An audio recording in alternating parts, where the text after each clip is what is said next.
Hello guys, welcome back to my channel and enjoy this fanfic part 2. Now let's start the fanfic. The days there were spent in solitude, Naruto chose it that way.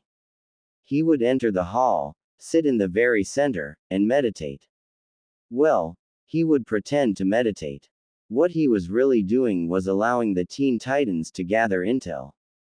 The hall served many purposes.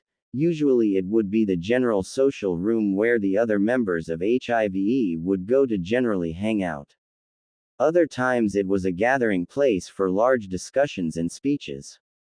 It also served as the largest of the training areas.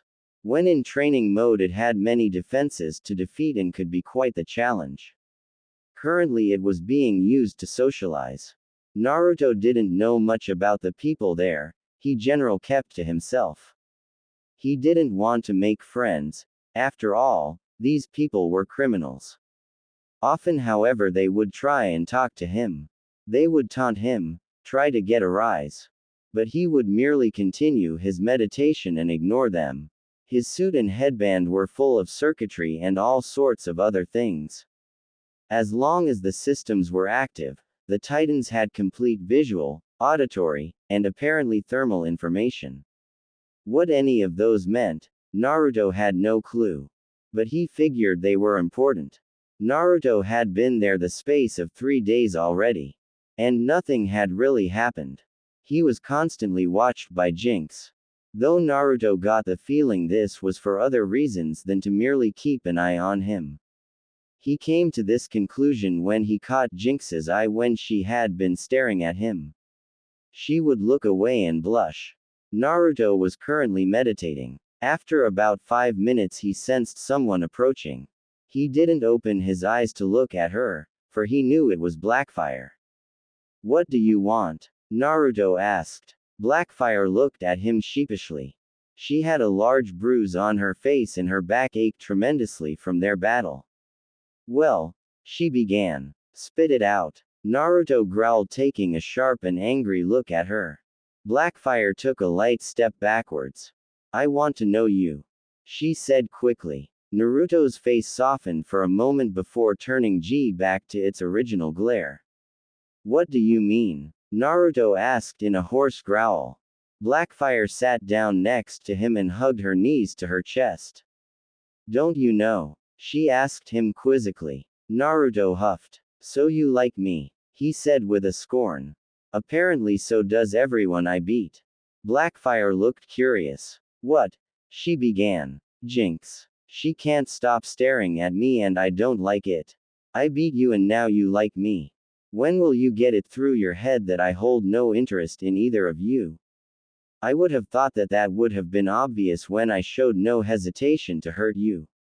Hey, we all hurt each other," she said with a shrug and a smirk. "But it doesn't mean we can't be friends, or more. Come on, we're having a little get-together a little bit later on, and I bet you just love to party." Naruto got up and turned his back. "Not interested," he said solemnly. Suddenly Gizmo popped up next to Blackfire and looked up at her.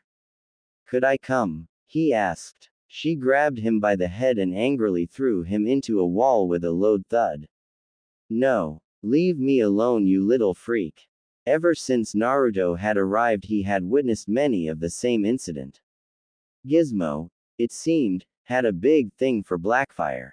And no matter how many times she threw him away, hurt him, or did any other such thing to put him off, he still came back. Naruto thought it was pathetic.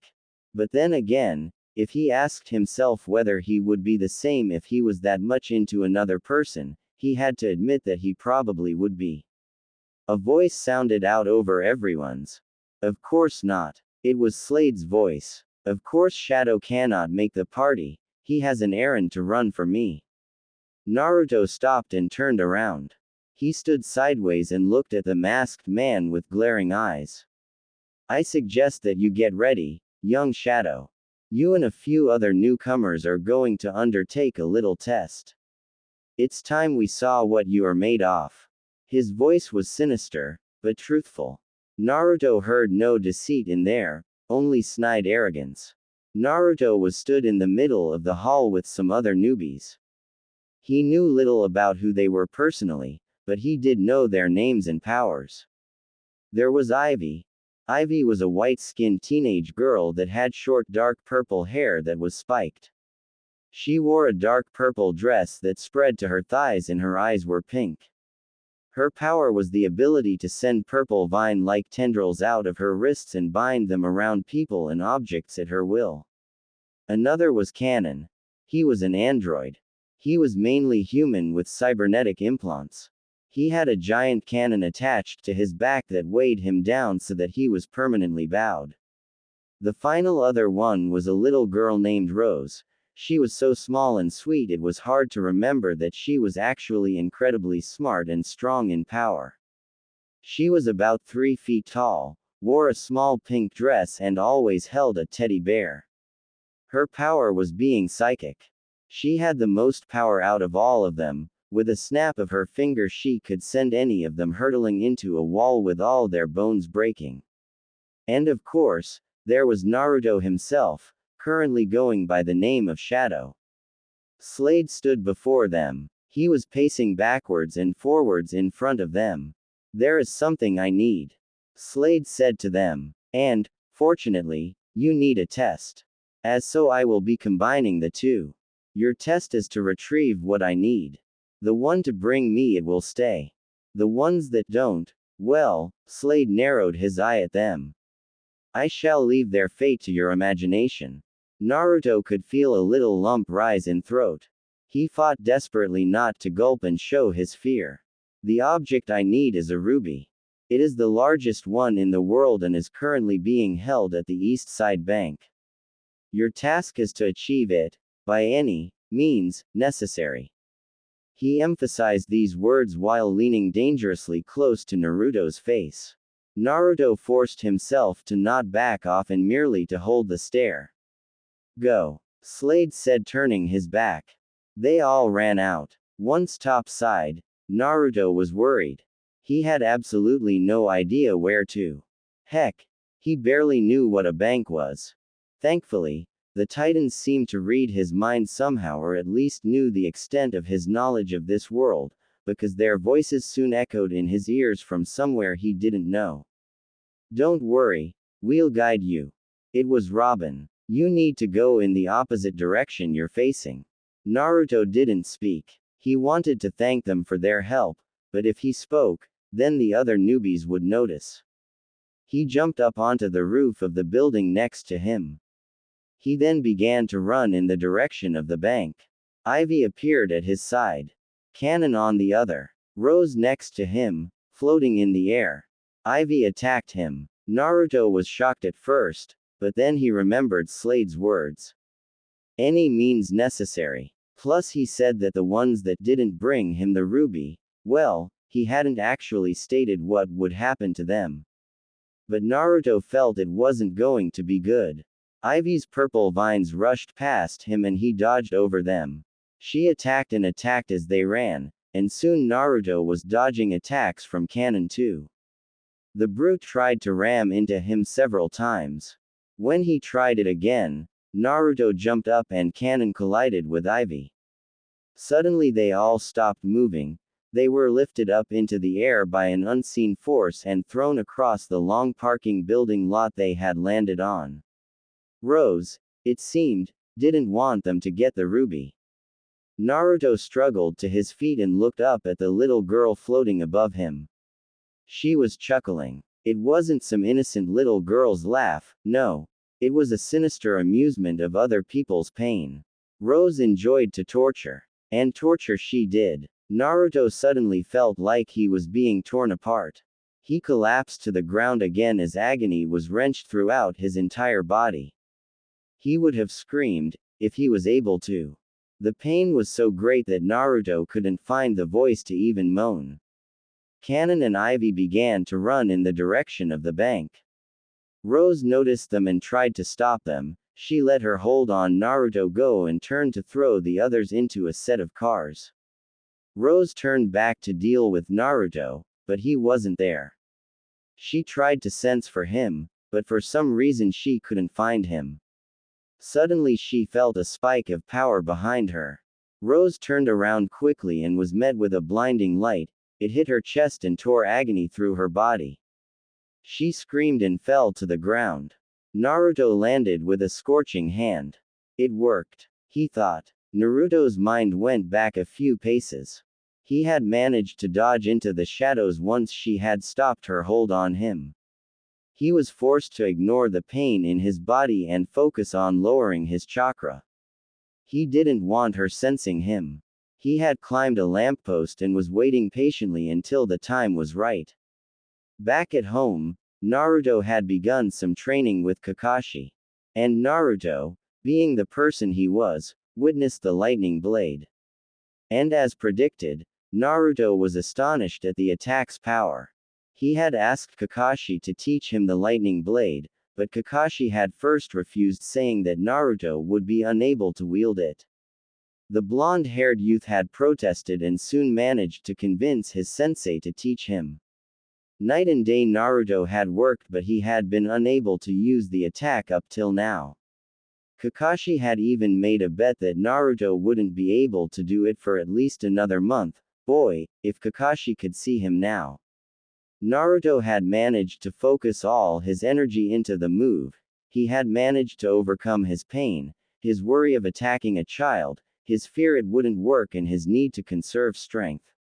Strangely, he had found it easier with all these hindrances than without. Thankfully, he hadn't the little girl. She was more than strong enough to be durable against the attack, and Naruto's power over the move had not been absolute. It had been far weaker than Kakashi's. Naruto's body felt like it had been just struck by a lightning bolt. His hair was full of static, as was his clothes. What Naruto didn't know was that the attack had shorted out the suit. The Titans were now blind. Naruto looked up and saw the bank across the way. He charged. Naruto! Robin screamed at the screen. The Titans had no idea what had happened, but whatever it was, it had shorted out the suit's systems. There was no audio, visual or thermal systems still operational. Raven was watching the screen as well, and as she watched the static that filled the screen, she spoke a single word: Naruto. Her voice was soft and full of concern. But Naruto was on his own. The inside of the bank was not something Naruto had expected. It was like a prison. Barred cages and high white walls surrounded him. He had no idea what a bank was used for, but he had a guess on where that ruby was being kept. After all, wasn't it usually behind the giant sealed door right in front of you? Naruto had no idea how strong the door was, but he doubted it could take the force of a Rasengan. Naruto was drained of most his energy. He was still in pain from what Rose had done to him, and he didn't know whether he would be able to form such a powerful Rasengan, but he had to try. Naruto concentrated and began to gather his chakra into his palm. Quickly he compacted the energy and began to gather it into a ball of power. He braced his body and felt its energy drain as he created the Rasengan sphere. Naruto quickly thrust the ball against the door and almost screamed as the energy was met with great resistance, causing the sphere to press against his hand. The Rasengan exploded and Naruto flew back several paces. He looked up at the door with a groan and saw a huge dent, lots of scorch marks and a single break in the armor not big enough to poke a finger through. Suddenly Naruto was hit on the back and was sent flying forwards into the large door. Kanon stood behind him with a large grin on his face. Naruto stood up and watched as Kanon began to charge up his weapon on his back. Naruto thought he could use this. Kanon fired. Naruto jumped. The blast hit the door and exploded with incredible force. Smoke enshrouded Naruto and he used this for cover whilst in the air. Naruto sent 3 shurikens forward. They all struck the weapon on Kanon's back, causing it to explode. Kanon was sent flying into the wall unconscious. Naruto looked at the door. It had a giant hole in it. That could have hurt, Naruto thought. Naruto looked inside and saw a pedestal at the back of the room. Inside was the largest ruby Naruto had ever seen, although it was technically the first ruby Naruto had ever seen. Below it, on the pedestal, there was an inscription. The Eagle's Eye, a time-honored gem that holds incredible properties of amplifying energy.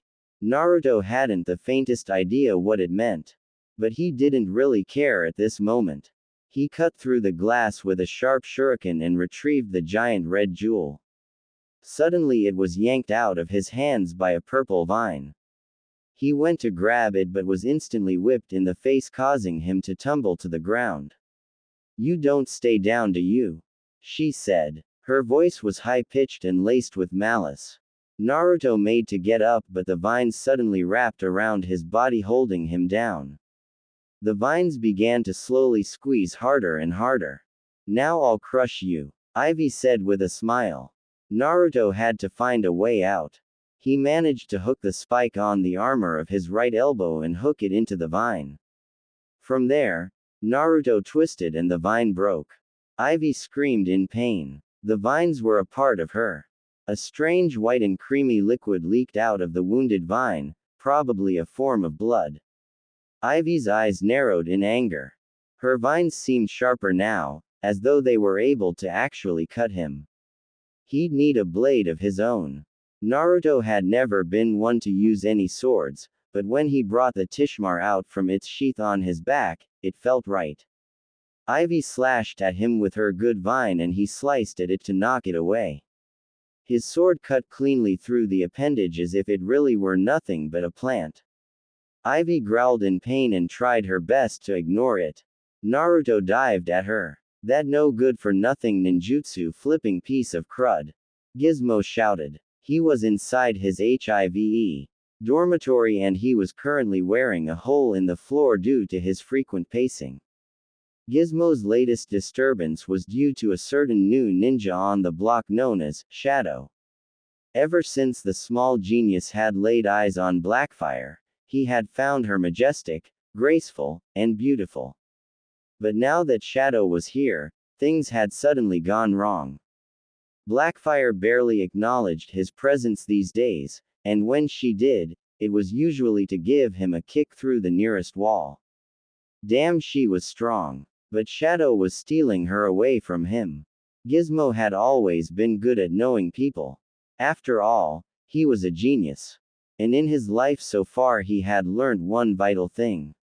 Everyone hides something. He was going to find out what it was that Shadow was hiding.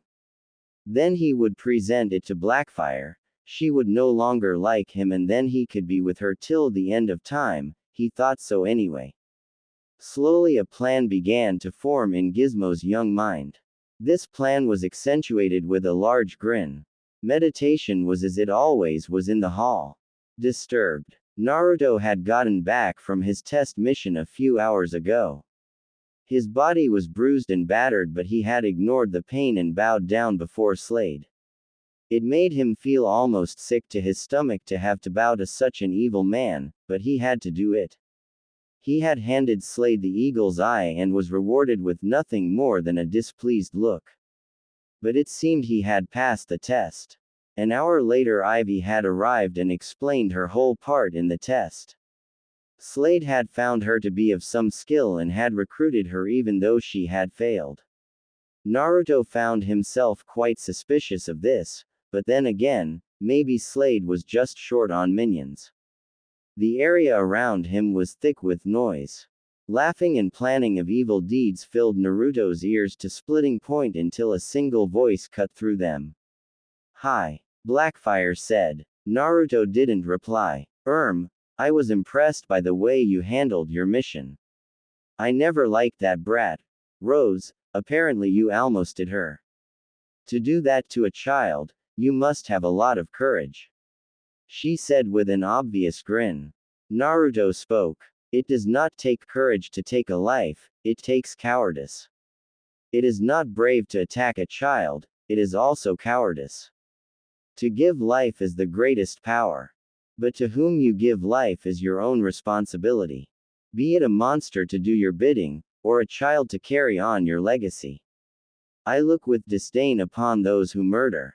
No one that deserves death should have it, and those that deal it should not be so quick to judge. If you truly wish to take an act of vengeance and justification upon an individual, you do not grant them the luxury and gift of death. Instead, he turned around and looked Blackfire in the eyes. You make them wish for it. Blackfire was a little horrified. That was dark, a little, too, even for her. You make them wish they were dead. Why? She asked lightly. Naruto narrowed his eyes. Because then the fun truly begins. Blackfire could not see Shadow's mouth, but she got the distinct impression there was an evil grin behind that veil of black cloth. Blackfire thought this would be an ideal time for a subject change. Say, do you wanna get some coffee? She asked. Naruto looked at her with narrowed eyes. Coffee contains caffeine, which is an artificial stimulant for the body. Were I to drink some, it would interrupt my daily flow of chakra. He said simply. Blackfire scowled at him. Geez, I was only asking if you wanted something to drink. No need to get all serious on me. Come on, don't you ever relax. Take a break, party even. She was up in his face almost nose to nose with a determined look in her eyes. Naruto looked at her pointedly. No, he said blandly. Arrrgggghhhh. Blackfire growled. You're impossible. What will it take for you to just relax some? You know. Get some R&R. What the hell is wrong with you? Are you a robot or something? Are you anything other than serious all the time? She screamed at him. Naruto stared at her with the same vacant expression. He appeared to think for a moment. Then he said, no. Blackfire screamed. Her head went red with the blood rush and her ears had smoke puffing from them. She stormed off. I want to party. Gizmo piped up. I already said no, you little pipsqueak. She grabbed Gizmo and drop-kicked him into a wall on the other side of the hall. Naruto was still sat meditating and trying to ignore everything. What he couldn't help was letting out a little sigh of relief that, thankfully, no one heard. Jinx watched the commotion from a distance and couldn't help but giggle. She didn't know why she liked the white-haired boy, but she did. She felt like she had seen him from somewhere before. Dudes, what are we going to do? Beast Boy yelled. Naruto's out there and we can't guide him anywhere. Heck, he could even be. Beast Boy couldn't bear to say it. He symbolized the word by raking his finger along his neck. For all we know. Beast Boy, calm down. Robin told him. We're gonna get him out of this. But right now, if we go bargain in, we'll blow his cover. And we can't let that happen. We have to trust him, for all our sakes. Gizmo picked himself off of the floor and brushed himself down. He looked up and narrowed his eyes at Shadow. He watched Shadow sigh. Wait. Warning bells sounded off in his head. He sighed. He sighed. Ninjas don't sigh. Gizmo almost went into a rage. But he quickly composed himself because he was currently receiving some disturbing looks from the others around him. Then again, why was he acting this way? It was only a sigh after all. But something about Shadow just didn't add up. Where did he come from? Where did he learn his moves?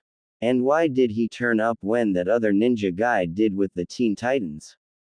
And even more than that, why hadn't the Teen Titans interrupted any of his missions? The other missions conducted by the other members had mostly been thwarted by the gang of dweebs. But Shadow's missions remained untouched. Well, Gizmo would just have to conduct an experiment.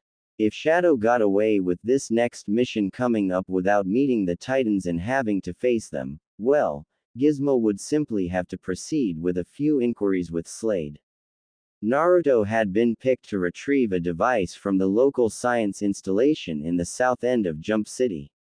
Your task, Shadow, is to find me the positron regulator and destroy anyone that gets in your way. Plus, as an addition, I want you to destroy the labs. Naruto's eyes almost widened. Will there be any individuals inside? Naruto asked him. Hundreds. Won't that be fun for you? Naruto only just managed to conceal his gulp. How was he going to do this? You start immediately and I want you back within the hour. Now, go. Naruto leapt to his feet and ran silently down the hall and out into the corridor. He exited the HIVE headquarters and began his way to the science installations. He knew what they were. He had been shown a picture and given a drawing of a map to memorize. What he didn't know was what the hell a positron regulator was. He needed to somehow complete the task without endangering any of the people inside. But he had to make it look proper. Because he was sure that he was being tailed. Naruto reached over to his left arm once he was within sight of the science installations. He pressed a little tiny button that Cyborg had told him about if he was in any danger. He had to get them here, but he had to somehow give them a message to not call him by name and to attack him. After all, if he was being tailed, then it really wouldn't go down well if the Titans allowed him to walk right in front of them and for them not to attack. Naruto made it to the base of a large wall that surrounded the installation. He easily jumped over it and proceeded through the grounds. It had been about 10 minutes since he had pressed the button and still no sign of the Titans. Naruto carefully concealed himself in the dark and rolled back a single little flap in the armor and looked at the cybernetics underneath. Before they had glowed a slight blue, now they didn't glow at all and were a little gray. Naruto didn't know what this meant, but he was sure it wasn't good. Suddenly a little squeaking sound reached his ears. He looked down and saw a little green rat by his feet. Beast Boy. Naruto pulled out a slip of paper and wrote on it his situation. He handed it to the rat inconspicuously and watched it scamper away. He had asked the Titans to attack him and hold nothing back. He hoped they would trust him. Naruto skimmed across the way to a spot below a large window. He ran up the wall and gripped the ledge. He brought out a shuriken and began scrying into the large glass. Soon Naruto was inside the window. The lights were off and the room was dark. He looked around the place he was in, computers littered around the area. There were desks and a few pieces of paper that neither looked important nor interesting. Naruto tried the door. It was open. He opened the door a fraction and peered out. A pair of men in white coats were just approaching. Luckily neither of them were looking at the door. They were far too busy talking. It can harvest is amazing, said one of them. I mean, think about it. This device generates a positron burst that absorbs the negative energies of matter itself. It has unlimited energy manipulation potential. The one that spoke was a red-headed English man. His accent was posh, like his posture. He wore a blue tie that could be seen hanging from his neck from underneath his white coat. I understand that, but as much as I find this enthralling, I must protest to the government's views. Consider this. What device was ever made that could harness awesome power, that did not become used for the government's own ends in war? The one that had spoke that time was a bald young thin man that seemed very weak and weedy in comparison to his red-haired counterpart. I understand your fear, I feel it too. But think of the proceeds derived from this. We could be rich, said the red-haired one. But what good is money in a world of few places to purchase? Such a device would be catastrophic. Can we even measure a tenth of its storage capacity? It's amazing it was ever created in the first place. How was it created anyway? Asked the bald one. By accident, the red-haired one said. Thomas Filton was looking for a way to use the particles in the atmospheres to power electrical devices. Instead he created an object which absorbs and contains the energy. Filton did this. The other looked bemused. That sore excuse for a scientist created the most powerful device in the world. Apparently so, said the red-headed one chuckling. So where's the device being held? The bald one asked. Down the corridor in the clean room. I just checked on it a few moments ago. Naruto was already there. He wants us to attack him. Raven said hoarsely. That's what the note says. Robin said, holding the simple piece of paper. But, why? She asked. I don't know. Robin answered. But he wouldn't ask us to do this if he didn't have a good reason. We have to do this, and I don't think we should hold back. What do you mean? Beast Boy asked, eyeing Robin with curiosity. I mean that when we attack, we should do it for real. Robin said. Are you crazy? Beast Boy exclaimed. Naruto can handle it. Don't worry. As long as we don't seriously hurt him, he'll be fine. Robin said while checking his motion tracker. It isn't him I'm worried about. Dude, what about us? He kicked your butt, remember? Beast Boy began. He didn't kick my butt. Robin exclaimed angrily at Beast Boy. Beast Boy grinned back at him. Not nice when it happens to you, is it? The green boy asked. Naruto had the device. It had been poorly defended, probably because no one was supposed to know it existed. He had had to get through a few laser security grids and a touch-sensitive floor, but it was easy stuff to deal with. Naruto looked at the object he held. It looked like a metallic egg. It was shiny silver, oval and relatively heavy. Naruto carried it under his arm. As he made his way across the grounds again, the alarm in the building sounded out loudly into the night. Strangely enough though, there was no shouting or commotion from inside the building he had just exited. Naruto had hoped that this was a good sign.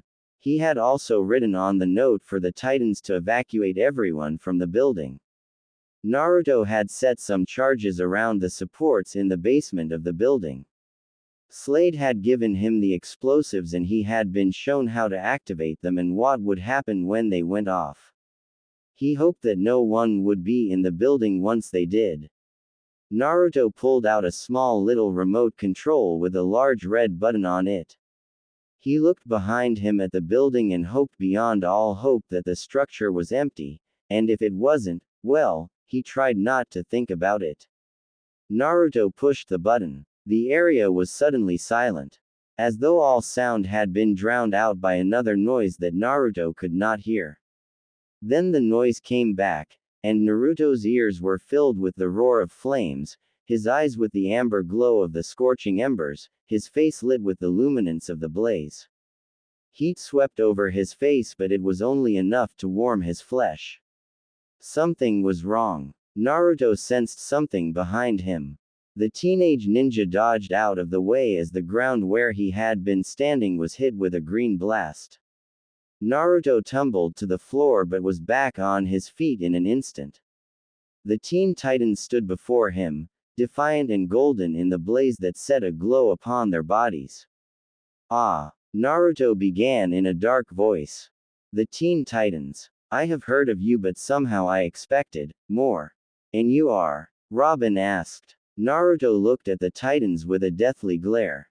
His features were obscured in darkness due to the fire behind him, but it only heightened his image of menace. Shadow. Naruto said, crossing his fingers as he gathered his chakra. Remember the name, for you shall be begging me to finish you before the end. You're outnumbered. Beast Boy said with narrowed eyes. Suddenly, multiple clones of Naruto flew from either side of Naruto's body and surrounded the Titans in a circle. All of the copies looked exactly alike. There were at least 20 of them. You were saying. They all said. Beast Boy gulped. We'll just be going now.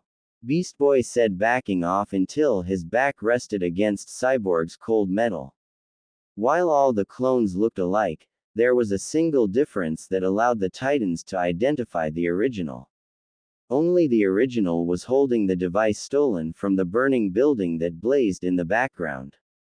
That Naruto placed the device into a bag and strapped it to his back. Titans Go! Robin shouted. They all jumped in. Beast Boy turned into a Tyrannosaurus Rex and roared loudly into the night. Starfire flew in and began pummeling the Narutos with starbolts. Robin threw some explosive discs and furiously struck out at the Narutos with his staff. Cyborg punched out at the Narutos and blasted them with his sonic blaster. Raven was more hesitant though, and so were the Narutos that attacked her. Their kicks and punches were ill-placed and held barely any strength or force. Raven herself merely attacked them with tentacles of blackness or solid objects that she threw at them. Robin swung his staff and watched as the Naruto he hit disappeared in a puff of smoke. He swung around and barely managed to avoid a kick to his back. He countered by sweeping the Naruto's legs and slamming down on the clone with the staff, causing it to vanish. Suddenly a sharp pain ripped its way over Robin's back and something sharp cut into his flesh from a slash. He swung around, whacked the Naruto around the head, only to be kicked in the back by another one. There seemed to be more Narutos than he thought. That or the original was creating more by the moment. Was there any limit? Swarms of white-haired youths flew at Cyborg from every angle. He blasted and blasted but soon found himself overwhelmed. The Narutos began to pile themselves on top of him, forcing his bulk to the ground. Starfire flew at a Naruto clone and kicked it across the face, causing it to disappear in a small white puff.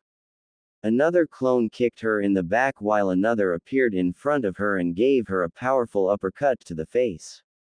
She was thrust down to the ground and piled on. Naruto swarmed over Beast Boy and slowly managed to bring his giant beast form down.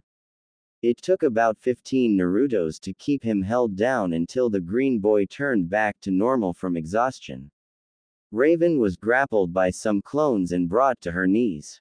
She could have beat them off if she wanted, but she found she hadn't the will. The original Naruto watched the scene without moving an inch. With 5 minutes, the Titans had been overpowered and forced to the ground where they currently struggled against the Bunshin clones. Naruto shook his head, seemingly at their pitiful efforts. This is what the HIVE is afraid of? Naruto asked. Disappointing. He sighed. Well, Naruto began again. At least I can use you as test subjects for a new jutsu I've been working on. The original said with the hint of a smile. Though what his features expressed, no one could know due to the darkness. Naruto made a few hand signs. He kept his eyes closed at first, but then he opened his eyes suddenly and called out into the night, Kage Kaden Bunshin no Jutsu. Literally. Shadow Fire Clone Technique. The clones exploded. The area was engulfed in a powerful blaze as the clones exploded whilst they gripped tight of the Titans. The flame lasted for barely a moment and it took maybe a scale of 30 seconds for the dust to settle. In the clearing the Titans looked unharmed. But they were certainly unconscious. Naruto surveyed the scene for a moment before he slowly walked away. As Naruto walked along the streets he grew to be aware of something. He slowly turned around and looked directly into a dark alleyway across the road. Jinx lurked in the shadows. She had been watching the young ninja ever since he had set out after the device. She had watched the fight between Shadow and the Teen Titans and she couldn't help but feel suspicious. It had seemed too easy. It had seemed as though the Titans had actually tried to hurt Shadow, but it also seemed that they had held back. She lurked in an alleyway and watched the white-haired youth walk calmly down the deserted streets. Suddenly he stopped. Jinx leaned forward to get a better look. Shadow turned around and looked into the alleyway that Jinx skulked in. Jinx darted back into the shadows around a corner and waited for her heart to stop its incessant fast-paced beating. She slowly regained her breath and hoped that she had not been seen. She looked around the corner. Shadow was gone. Softly there was a cold blade's edge placed against her throat. She took an instinctive breath inwards and backed away from the knife's edge. Her back rested quickly against another's chest and the blade was pressed a little more forcefully against her throat. Why are you following me? Shadow asked. Where you asked to? No. She answered quickly. Then why? He asked her. His voice was threatening and deep. Because I wanted to see you in action. You were amazing. Please, don't me, I surrender. Naruto let her go. What kind of bad guy are you meant to be? Jinx asked him while she brushed herself down. What do you mean? Shadow asked. Well, you never really do anything bad unless you're told to. You give yourself a rule and code or something along those lines to follow, and now you just let me go because I asked you to. Why did you let me go?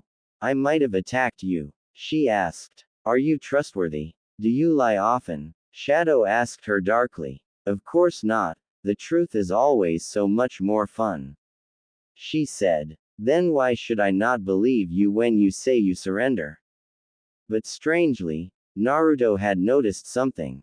There was a single person that changed the emotion in Slade's eye. Robin. Whenever Robin's name was spoken, the rage within Slade's eye would falter for a mere moment. Much too fast for the average person to notice, but Naruto wasn't the average person. Naruto was thinking of this as he lay in his dormitory bed within the HIVE. Suddenly his train of thought was rudely interrupted by a rapping at his door. Come in, he said in a gruff tone. The door gently slid back and Blackfire entered the room. He didn't look at her. He didn't need to. She always wore the same overpowering perfume that almost threatened to clog up his nose with each intake of breath. Blackfire sat down on the bed. She didn't say a word. Slowly but surely she bent her head down to kiss him. He stopped her. He placed a hand on her shoulder and looked at her in the eyes with a confused expression. What are you doing? He said with venom. Blackfire was lost for words. Naruto looked at her curiously, as though she was some form of specimen to be studied. I said you could come into my room. Not sit on my bed and kiss me. What makes you think I'm interested in you? He asked her. Because it's me, she said with a cheeky grin. Naruto almost laughed. Reading manga series. Because it's you, he said with a slight chuckle. Suddenly he stopped laughing and looked at her in a cold way. You really do think highly of yourself, don't you? He asked. Blackfire was shocked. You think you're beautiful. You think you're amazing. You think you're irresistible and the queen of the country. I hate to burst your bubble, but. He pushed against her and she backed off into the middle of the room. He looked up at her and narrowed his eyes. You're not. He concluded. Please leave, he said simply before turning over on the bed and gazing at the wall. Blackfire stormed out. Naruto was left alone for only a few moments before another intruder came calling. But this one was not physical. It was Kyuubi looking for conversation. Why didn't you go for it, Kit? The fox asked. Naruto let out a sigh. Because of Raven, Naruto answered. What about her? Kyuubi asked in a suggestive tone. Naruto was getting a little angry. I don't cheat on those I care about. He growled aloud. Cheating? What makes you think it's cheating? The fox chuckled. You're not even with Raven. You can't cheat on someone you're not with. Just shut it, furball. Besides, even if that does allow me to go with other girls, what makes you think I want to? Naruto asked in a savage tone of voice. Kyuubi chuckled. Because if I wasn't supplying you with a negative flow chakra to alter your personality a little, you'd be blushing like a tomato right now. Naruto couldn't speak another word. It was a while before he found his voice. She tried to kiss me. I think I'm entitled to blush. You weren't embarrassed because of what she was doing, Kit. You were embarrassed because of how close you two were. That to me says, you like her. Naruto heard an array of cackling laughter ring out in his head. Reading manga series. Look. Just shut the hell up. What do you know anyway? You're just a dumb furball with an ugly face and snout. What makes you such an expert? Naruto called out loudly. Naruto almost leapt out of his skin when a knock came from the door. Shadow, said the voice from the other side. Can I come in? Oh, sure. The door opened to reveal the pink and gray features of Jinx. She looked embarrassed about something. Who were you talking to?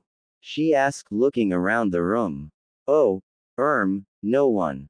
He stuttered. He quickly checked himself when he found that he was talking as he normally would. Is there any particular reason that you're here? Naruto asked in the gruff tone he used in the HIVE.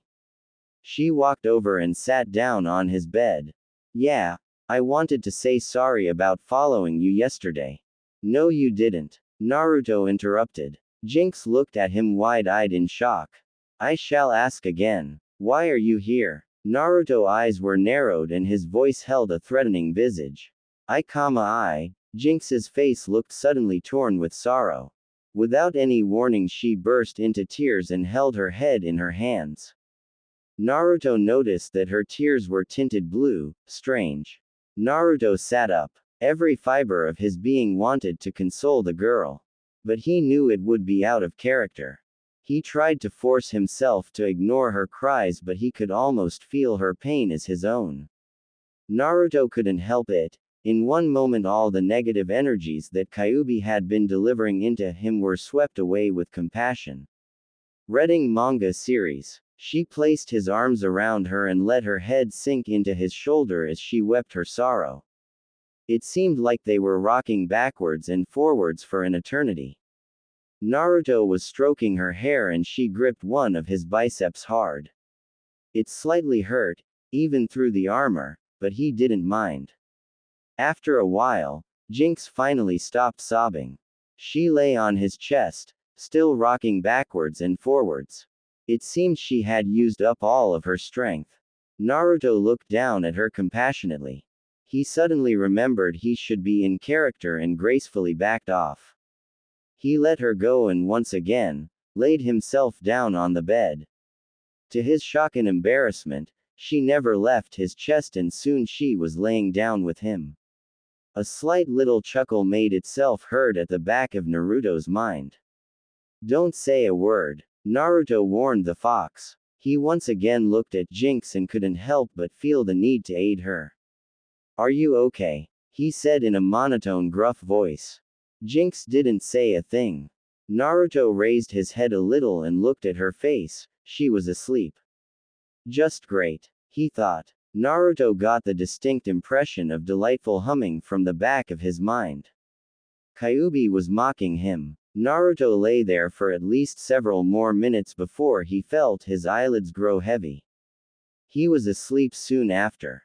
The bright glare of the overhead light stung Naruto's eyes when he opened them. He couldn't quite remember what had happened before he went to sleep, but his memory was soon jogged by the apparent weight on his chest where Jinx lay. She was still in a deep slumber and Naruto hadn't the heart to wake her, even if the position was a little embarrassing.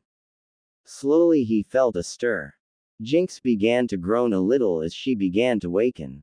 He gently lifted her up and held her as she opened her eyes. Are you okay? He asked her. Yeah, I think so, she said in that light tone of hers while she rubbed the sleep from her eyes. So, do you want to talk now? Naruto asked. Jinx shuffled her feet a bit. She was currently sitting in Naruto's lap. It was not a confident position. A terrible blush rose through her as she looked over her shoulder at his face. That deep blue eye stared back at her. She wished she could see the rest of his face. She wanted to kiss him. But she had the distinct impression that, were she to try, he would not let her. Choosing anatomy models, she gently slid off of his lap and down beside him on the bed. She avoided his gaze and stared at the ground. Why did you cry? Naruto asked. Jinx still didn't answer. Naruto found himself a little annoyed. I have asked you 3 questions. Only one of which you have answered. I have comforted you. You have even slept here. I think I am entitled to an explanation. Don't you? Naruto said a little darkly. Jinx looked hesitant. I'm sorry, she said. I didn't ask for an apology. You don't need to give one. What you do need to give is an explanation. I guess that the reason you broke down was the same reason you came here for. So at least answer me this. Why did you come to me? Because I trust you. Jinx answered simply. Then you're a fool. Naruto said. Am I? Do you lie? She said. Naruto found this a tad annoying that she would ask him the same question he had asked her only the night before. No, he said sternly. Then why am I a fool to trust you? She said. I don't like being mocked. Naruto growled. Jinx gazed her feet as they swung off the edge of the bed. I'm not trying to mock you. I don't even know what I want. She said sadly. Naruto thought she was going to cry again, but she didn't. Instead she began a story. It was hard growing up. She began. My parents were normal. Did you know that? She said looking at Naruto who listened politely. Normal. She scoffed. I hate that word. What does it mean anyway? The word, normal, is supposed to mean the general way that things are, but everything is different. She yelled. She swung her hand and a lamp next to the bed shattered. Everyone is different, so to be different must be normal, yet they call me a freak. She swung her hand again and the bedside table that had hosted the lamp was sliced in half. Naruto didn't even blink at these outrages. He just watched them and listened. Jinx looked incredibly sad. My mother hated me, she said in a croaky voice. My father beat me. My brothers did too. All because I was different, because I was a freak, because I was nothing but bad luck. Her hands clenched into fists at her sides. That's my power, you know. She said looking at him. Bad luck. Everywhere I went things went wrong. I eventually learned to control it, mostly. Is that why you joined the HIVE?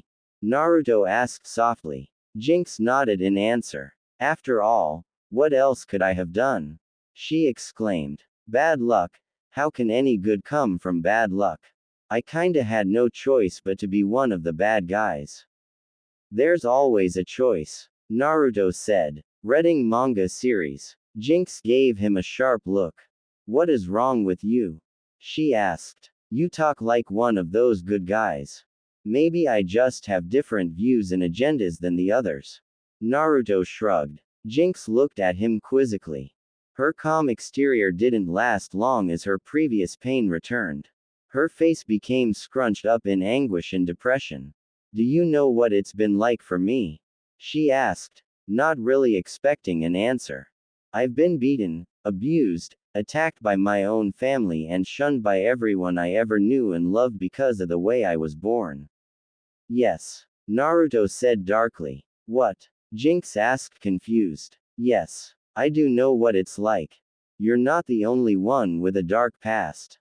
I shall not reveal mine, but shall I say that it involves a lot of pain and suffering. He paused before he spoke again. And death, he concluded darkly. Jinx looked at him pleadingly. Is there any place in the world for people like us? Where else can we go where we'll be accepted? I found a home here. It's the only one that's ever been kind to me. I'd leave if I could.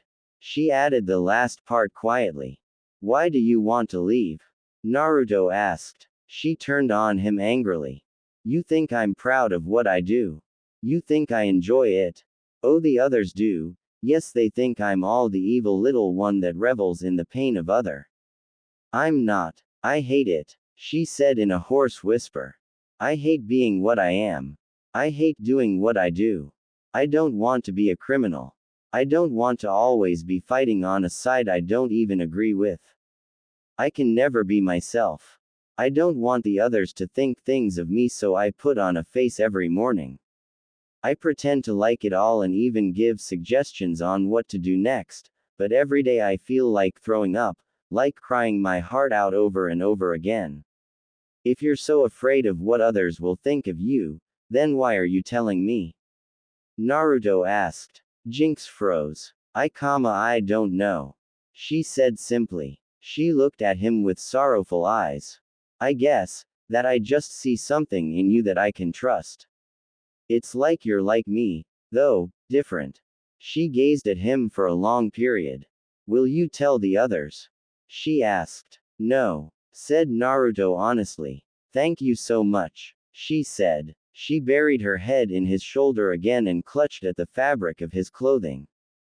Without warning, she lifted her head, pulling back Naruto's veil, that covering most his face, away and pressed her lips firmly against his. Naruto was shocked. He tried to pull away but found he had no will to. He didn't want this, not Jinx anyway, but for some reason, his body refused to let him pull off. Before Naruto could help it, he was responding by pressing against her lips. Her mouth was sweet and her lips gentle. It was nice, more than nice. The kiss lasted a whole of 30 seconds, but Naruto thought it had been minutes. Reading manga series. They separated and found themselves gasping for breath due to the fact that neither of them had remembered to breathe during the incident. Naruto backed off a little up the bed and looked at Jinx with a wide-eyed expression. Jinx sat a little away. She seemed a little shocked and flustered. She looked at Naruto and couldn't help but blush. Naruto was shocked at the occurrence, and was even more shocked at his urges. It seemed his hormones were spiraling. He didn't want to believe that his first kiss, not including the incredibly embarrassing and disturbing moment involving him and Sasuke, would have been with Jinx. I mean, he liked her, but he didn't want to really be with her. He wanted to be with Raven. But strangely, his body urged him to kiss Jinx again. Before Naruto could stop himself, he had grabbed Jinx and kissed her. It was as though he had lost all control of his body, and he suspected a certain furball had something to do with it. Both Jinx and Naruto slowly laid themselves down. There they continued to kiss and hold each other close until they fell asleep in each other's arms. What? Gizmo shouted, flailing his short arms in the air. The rumors of Shadow and Jinx had spread around the entire complex like wildfire. The two star-crossed individuals were still asleep in Shadow's dormitory, but one of the HIVE members known as Earshot, Power of Super Hearing, had heard what was going on. He had also heard the conversation.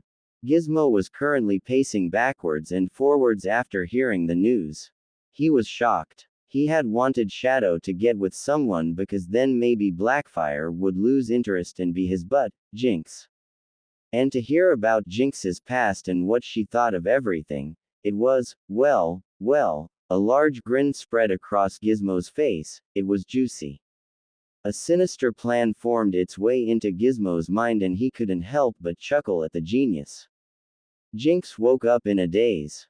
Memories of her and Naruto swam through her mind like the drifting of dreams. But it was no dream. She slowly looked up and her eyes met Shadow's, or what she thought were Shadow's. What she saw shocked her. It was Naruto Uzumaki, that ninja that had been with the Titans. It was him. He looked a little different. His features were exactly the same, but his hair was white. It must have been dyed. Jinx looked at him with a shocked and fearful expression. Naruto, Shadow slowly began to wake up. He held his head as he felt a little dizzy. Soon the grogginess wore off and he looked up to see Jinx looking at him as though he were some kind of monster. He knew why. He was so stupid. How could he have got himself into this mess? At least it hadn't gone any further than kissing. That seriously would have messed everything up. At least this he might be able to salvage. Jinx made to run but Naruto grabbed her arm and forced her onto the bed and held her mouth shut. Reading manga series. Please don't. He pleaded. It seemed that all of Kyuubi's negative energy had been stripped from his body. Jinx bit Naruto's palm and he was forced to let go. Ouch. What was that for? He exclaimed whilst holding his hand. Jinx flipped up and her feet connected with Naruto's chin, knocking him into the door. She landed on the bed ready to fight. What are you doing here? She asked menacingly. Naruto rubbed his chin and looked her over. You tell me that you hate being the bad guy, and when you find out I'm the good guy, you attack me. A little bit of a contradiction there. Jinx's face softened a little. I want you to go, she said quietly. When we leave this room, I want you to leave the HIVE and go back to the Titans or wherever you came from. I won't tell the others who you were, but only if you go. Jinx looked away from him as if unable to look into his eyes. Naruto nodded. Okay, I can do that, he said, scratching the back of his head. The others aren't going to be happy though. I was supposed to bring this place down. Jinx chuckled a little. Bring it down? What do you think you could do? I mean, you're good, don't get me wrong, but Slade himself is here. A small shiver ran up Naruto's spine. You think that just because you took out his robot duplicate that the real thing would be easy? He's died before. And he came back with awesome power. Then it was taken away from him and he was locked away. Now he's escaped, and running the show again. You can't beat him. The Titans never truly managed. No one ever really could. What could you do? I could him, Naruto said with narrowed eyes. How? A throwing star in the back. Think about it realistically here. He's been stabbed, slashed, punched, kicked, thrown into a pit of molten lava and still lives to tell the tale. That is, if he was the storytelling type. But still, how are you going to him? As I said, I want you gone. She made towards Naruto, but he knew she was heading for the door. You might wanna put your mask up, she asked him. Oh, yeah. Naruto fumbled with the cloth and repositioned it over most of his face. Together they slowly walked out of the room. Suddenly Jinx was grabbed from overhead, the individuals jumped down and other members of HIVE grabbed her arms and legs. Mammoth appeared out of nowhere and butted Naruto. Naruto went flying back in his room and into the side of the bed. Slade appeared at the door. He glared at Naruto and then looked at Jinx. He lifted Jinx's chin so that she was looking into his eye. You should have been more careful, girl. I hate disloyalty, he said darkly. But I haven't been disloyal, she exclaimed, still struggling to free herself. Ah, but you will be. After all, you hate it here. Jinx got the impression he was smiling underneath that mask of his. Slade turned around and saw Naruto just getting up. He was wobbly and still in an obvious daze. Reading manga series. As for you, I conclude that scene as she decided to confide in you, that puts you at conspiracy. I also hate conspiracy. Naruto charged, but the door was slid shut before he could reach it. His fist struck hard metal and a blinding pain shot through his hand. Youch! He exclaimed as his hand turned red and seemed to throb. Slade looked hard at Jinx but said nothing. He turned around and gestured for another individual to come closer. This girl was dressed in a flowing multicolored robe. She had white hair and dark blue eyes that were slit like a cat's. Curse! I want you to place a protection on this door. I do not want him getting out, Slade ordered. The girl identified as Curse walked up and stood in front of Shadow's dormitory. She closed her eyes, raised her hands straight into the air, crossed them and began to mutter some inaudible words. She shot her hands down, uncrossing them on the way. There was a flash of light from the door and everyone knew it was impenetrable. How long will it last? Slade asked. She looked at her handiwork thoughtfully. It'll be indestructible for about half an hour. Is that enough time? She asked. Plenty, Slade said darkly. Naruto brought out the ceremonial Tishmar. He looked the door up and down and thought he'd make easy work of it. He charged forward, jumped, and slashed. Naruto was sent backwards into the far wall with a thud and a flash of blue light. What in the world was that? He said, rubbing his head back into life. I can see something covering the door. It's like some kind of field. I've never seen anything like it, Kit. Kyuubi commented in his head. Now you tell me, Naruto said aloud whilst rolling his eyes. Well, a field, EY. Let's see how strong it is. Naruto put the Tishmar back into its sheath on his back. He rapidly gathered his chakra. He opened his right hand and quickly a spiraling ball of energy began to form. Once the Rasengan was completely charged, he ran at the door and thrust the ball into the metal. There was a bright flash of light and Naruto found himself slamming back into the wall behind him. That's gonna be sore. He groaned. A thought came to Naruto's mind. I have an idea, Naruto said, more to himself than Kyuubi. Naruto crossed his fingers and created 4 other clones. They all gathered their chakra into equally powerful Rasengans. Reading manga series. In unison, they shouted, Rasengan. They all thrust the spiraling spheres at the door. There was a bright light, but the clones held on. The balls were squashed against the surface of the metal. They slowly began to merge into each other until the Narutos, originals and clones, were all holding a single giant Rasengan against the door. Pain shot through all of their arms. The first clone's arm began to bleed and he quickly disappeared in a puff of white fluffy smoke. The second soon followed him. One by one the clones became injured by the force of the giant Rasengan.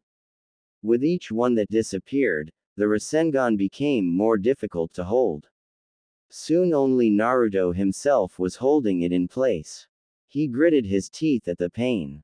It felt like his arm was being torn apart, and indeed, he soon saw blood. The Rasengan exploded with deadly force. Naruto was thrust backwards and hit the back wall so hard he caused a crack in the plaster and hexagonal scales fell off to reveal solid dirt and rock. Naruto felt like his arm was on fire. His back had shooting pains running throughout it and his shoulder had seen better days. There was blood running from Naruto's palm where the skin had all but been stripped off. His wrist was covered in scratches and bruises. His body felt weathered and tired. He had never used so much chakra before. And he certainly had never tried to control something of that power in his life. But then again, at least now he knew what happens if 2 Rasengans meet. They make a bigger one. Random thoughts of new moves popped themselves into Naruto's head. Sasuke will be surprised when I next face him. This thought made him smile a little. You might as well not bother, said a voice at the now open door. Naruto picked himself up and looked at Ivy. She was standing there with her hands on her hips looking at him evilly. What have you done to the door? Naruto asked darkly. Me? I've done nothing. This is Curse's work. She's Slade's new pet you might say. She said this with a little contempt. Naruto ran as fast as he could for the door. Ivy didn't flinch as he struck the barrier. He flew back into the room. What the hell? He exclaimed. The spell was put on the doorway, not the actual door itself. You can't go out, not without one of our assistants anyway. She smiled evilly. Naruto felt a churning in his stomach. What kind of assistance would it take for you to get me out of here? He asked, feeling sickly. Fine. I'll do it. I've always liked you anyway. Naruto lied. He stood up and walked over to the doorway slowly. Ivy grinned. But, Naruto began. I'll only kiss you once I'm out. He stated. Ivy's features hardened. She walked forward and seemed to pass through the barrier with a crackle of sparks. She grabbed his hand and slowly began to pull him through the barrier. She made sure she kept her other hand on the other side of barrier as she pulled him. Naruto felt like every hair on his body was standing on end. A large and powerful tingling sensation ran through his body as he passed through the barrier. I guess you can pass through this side, but not the other? Naruto asked once he was through.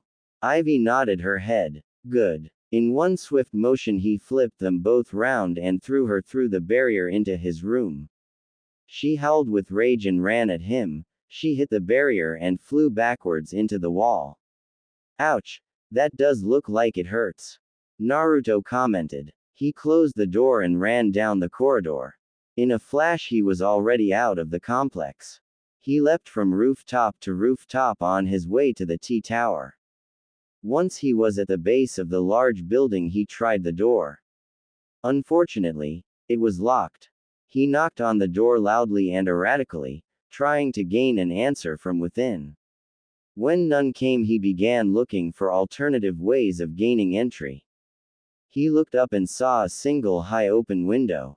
He leapt for it. Robin, Beast Boy, Starfire, and Cyborg all heard the door. Raven appeared out of her room and they all headed for the front entrance.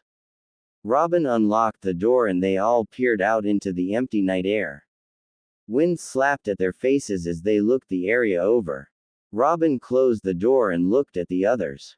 He shrugged. Beast Boy turned around and was about to walk back to the sofa, but Naruto suddenly jumped down from above and landed right in front of him. Naruto's silhouette looked menacing and unwelcoming.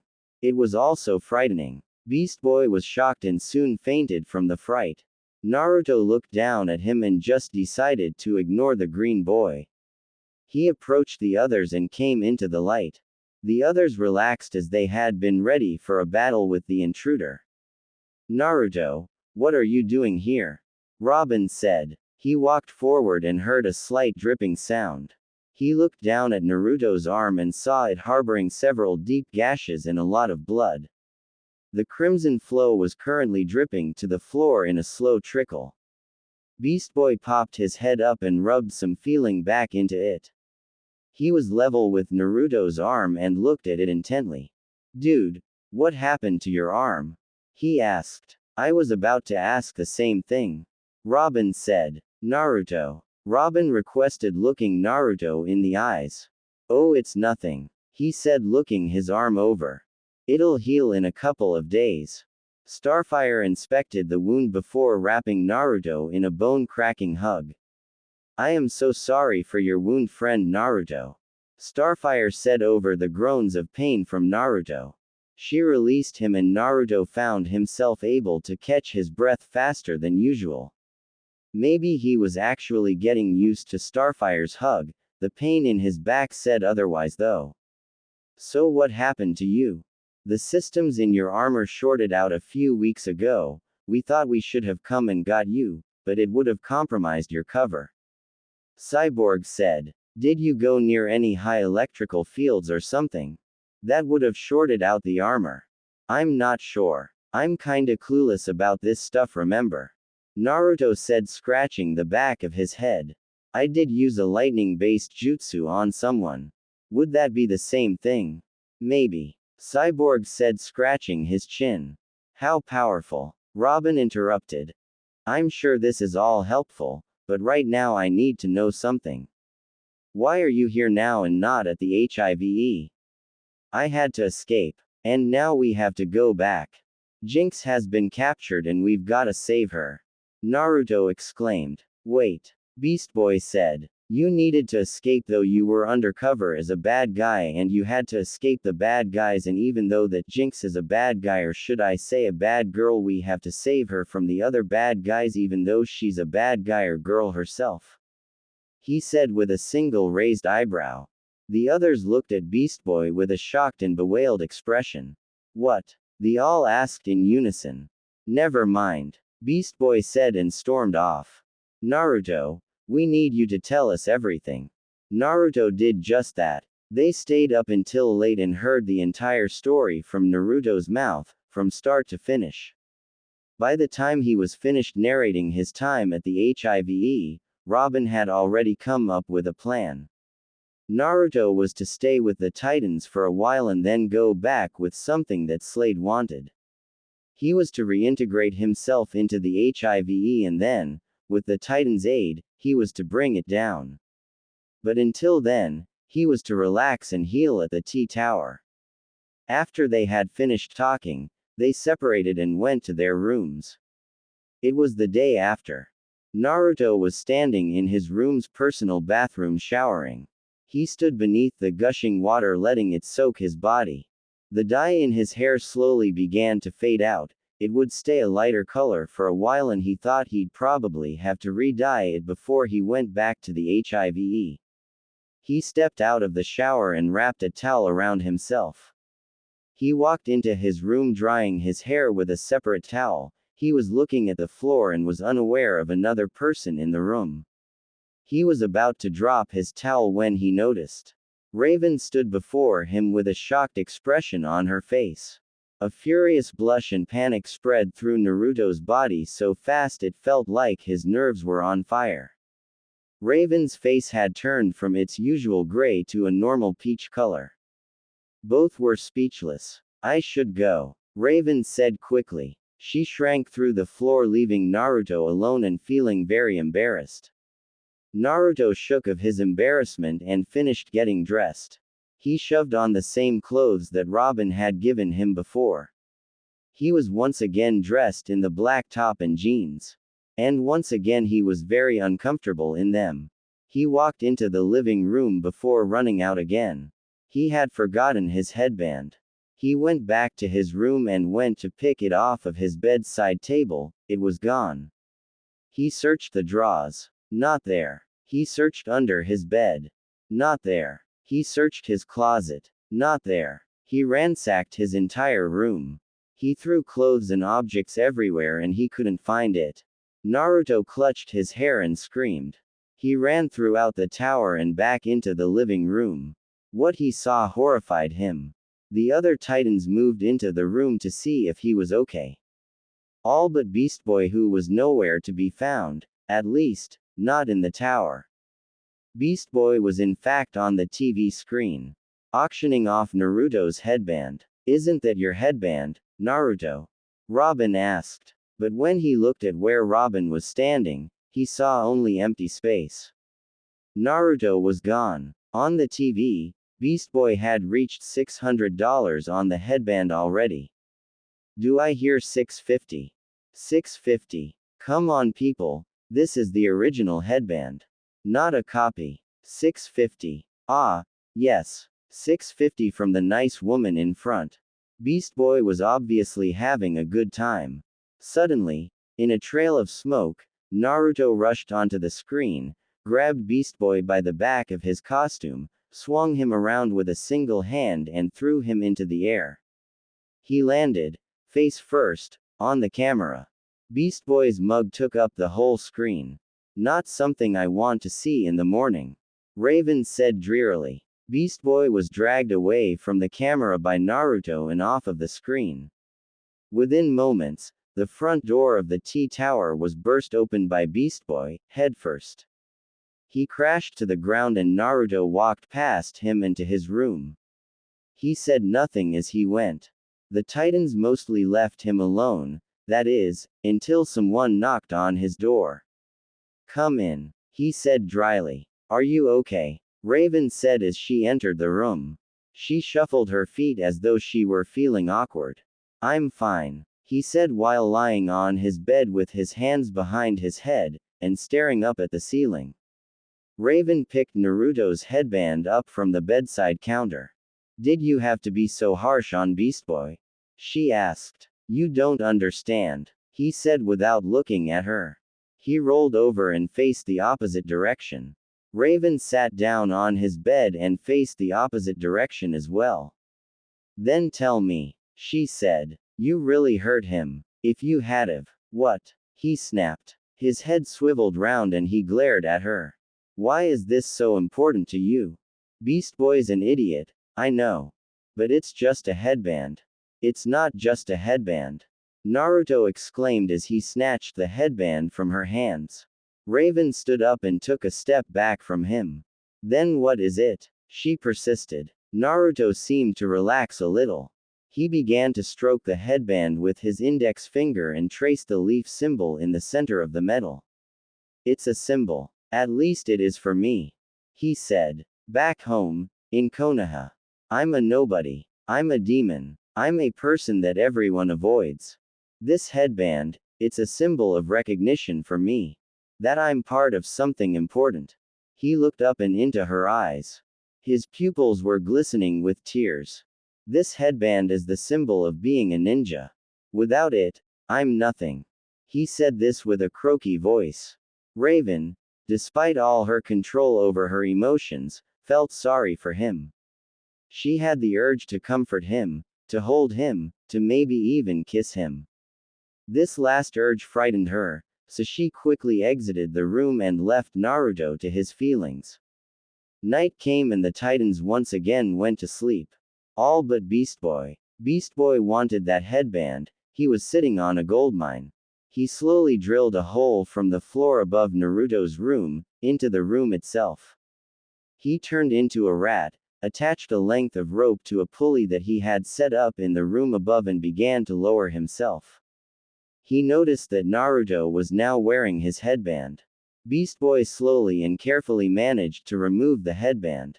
Naruto stirred only once during the course of this task, but once was enough to frighten Beast Boy out of his skin. He unclipped the rope from his waist and dropped to the floor with the headband. Feeling victorious, he looked behind him at the sleeping form before moving forward. He bumped into someone's body and fell to the floor. He stared up into Naruto's eyes. Naruto's arms were crossed and he was tapping his fingers in an impatient rhythm on his left bicep. He was mad. Raven was sound asleep until she heard the crash. There was a loud bang and a yelp of pain that sounded like Beast Boy. The other Titans must have heard it because they all rushed to Beast Boy's room, only to find him missing. They ran to Naruto's and just found Beast Boy outside. His arm was bandaged, his face plastered, and he had several large bruises and lumps on top of his head. Naruto's door was locked. "You went for the headband, didn't ya?" Cyborg said, grinning. "Shut up." Beast Boy groaned. The next day was like any other to the Titans, all except Raven. Raven paced backwards and forwards trying to control her anxiety and other emotions. She knew she was losing control as her lamp melted. She quickly picked up her handheld mirror and was into it. She was now in her own mind. It was packed with Naruto's. She instantly transported herself out of her own mind and back into her room. She was quite shocked at what she had saw. She knew that Naruto was on her mind a lot, but that much.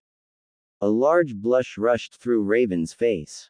"It isn't that," she defended rapidly. "Really?" Her mother raised one of her eyebrows and looked at her in the eyes. Raven looked away. "Okay. Maybe it is. What am I supposed to do?" Raven sat down in her dark oak chair next to her desk. Her mother approached her from behind and laid a hand on Raven's shoulder. But her current incorporeal state meant that Raven couldn't feel it, no matter how much she wanted to. "What does your heart say?" Her soft voice pierced Raven's heart and made her almost want to cry. A few pencils and other items on her desk began to rattle and shake. Raven consciously forced her emotions to quiet themselves. "You know what to do, my dearest. I leave it to you how and when. But I suggest soon." There was a slight flash of light and Raven's mother was gone. Raven stood up, turned around, and gathered her candles in a circle. She focused her power and said, "Azurath Aldor Metrian Inger Talman Zinthos." She was then engulfed in the darkness of her personal dimension in space and time. Raven did what she usually did. She let down all her control and tried to cry her sorrows out. Nothing happened. Raven could feel the tears swelling up in her eyes, but for some reason none of them would fall. Her chest ached and she felt a great depression swim through her body, but she was unable to let any of it out. She couldn't cry. She couldn't scream. She was trapped in her own body. She transported herself back and went to her bed. She laid herself down and drifted off to sleep. Naruto sat on the couch feeling bored. He found this world increasingly strange.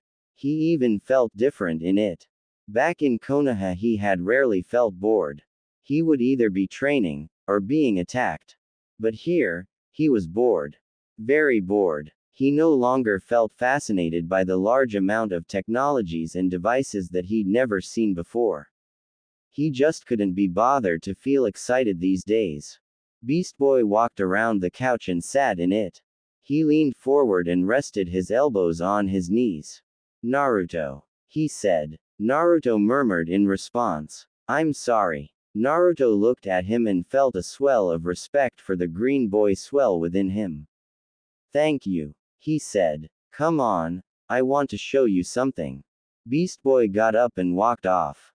Naruto turned off the TV and climbed off of the couch.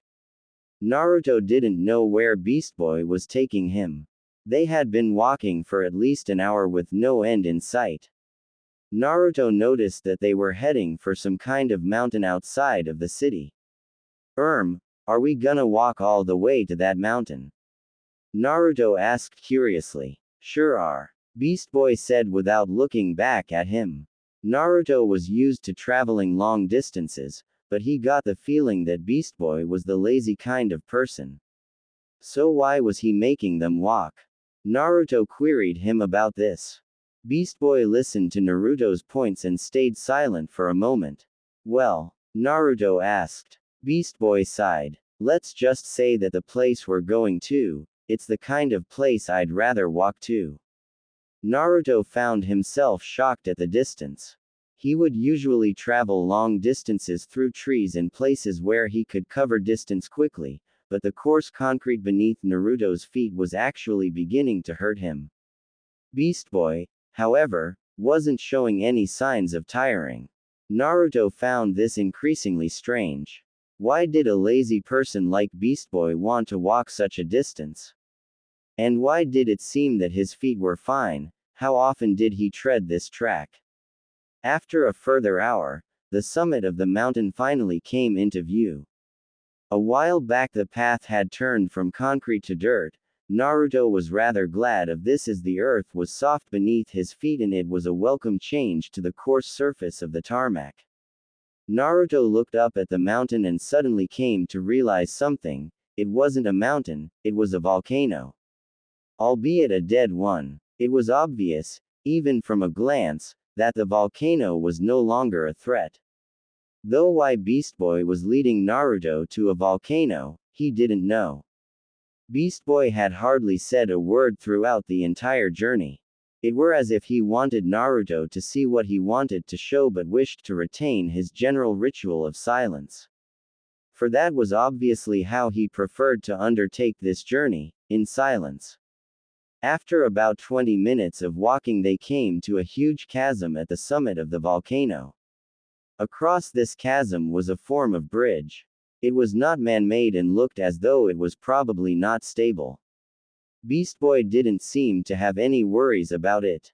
Naruto got the impression that Beast Boy didn't like heights, but the green pointy-eared boy was seemingly unfazed by the dramatic drop below the rocky bridge. The bridge of rock led to a cave entrance into the volcano. Naruto and Beast Boy crossed the bridge in silence. Naruto was thankful that their journey had almost come to an end. Well, he hoped it had nearly come to an end.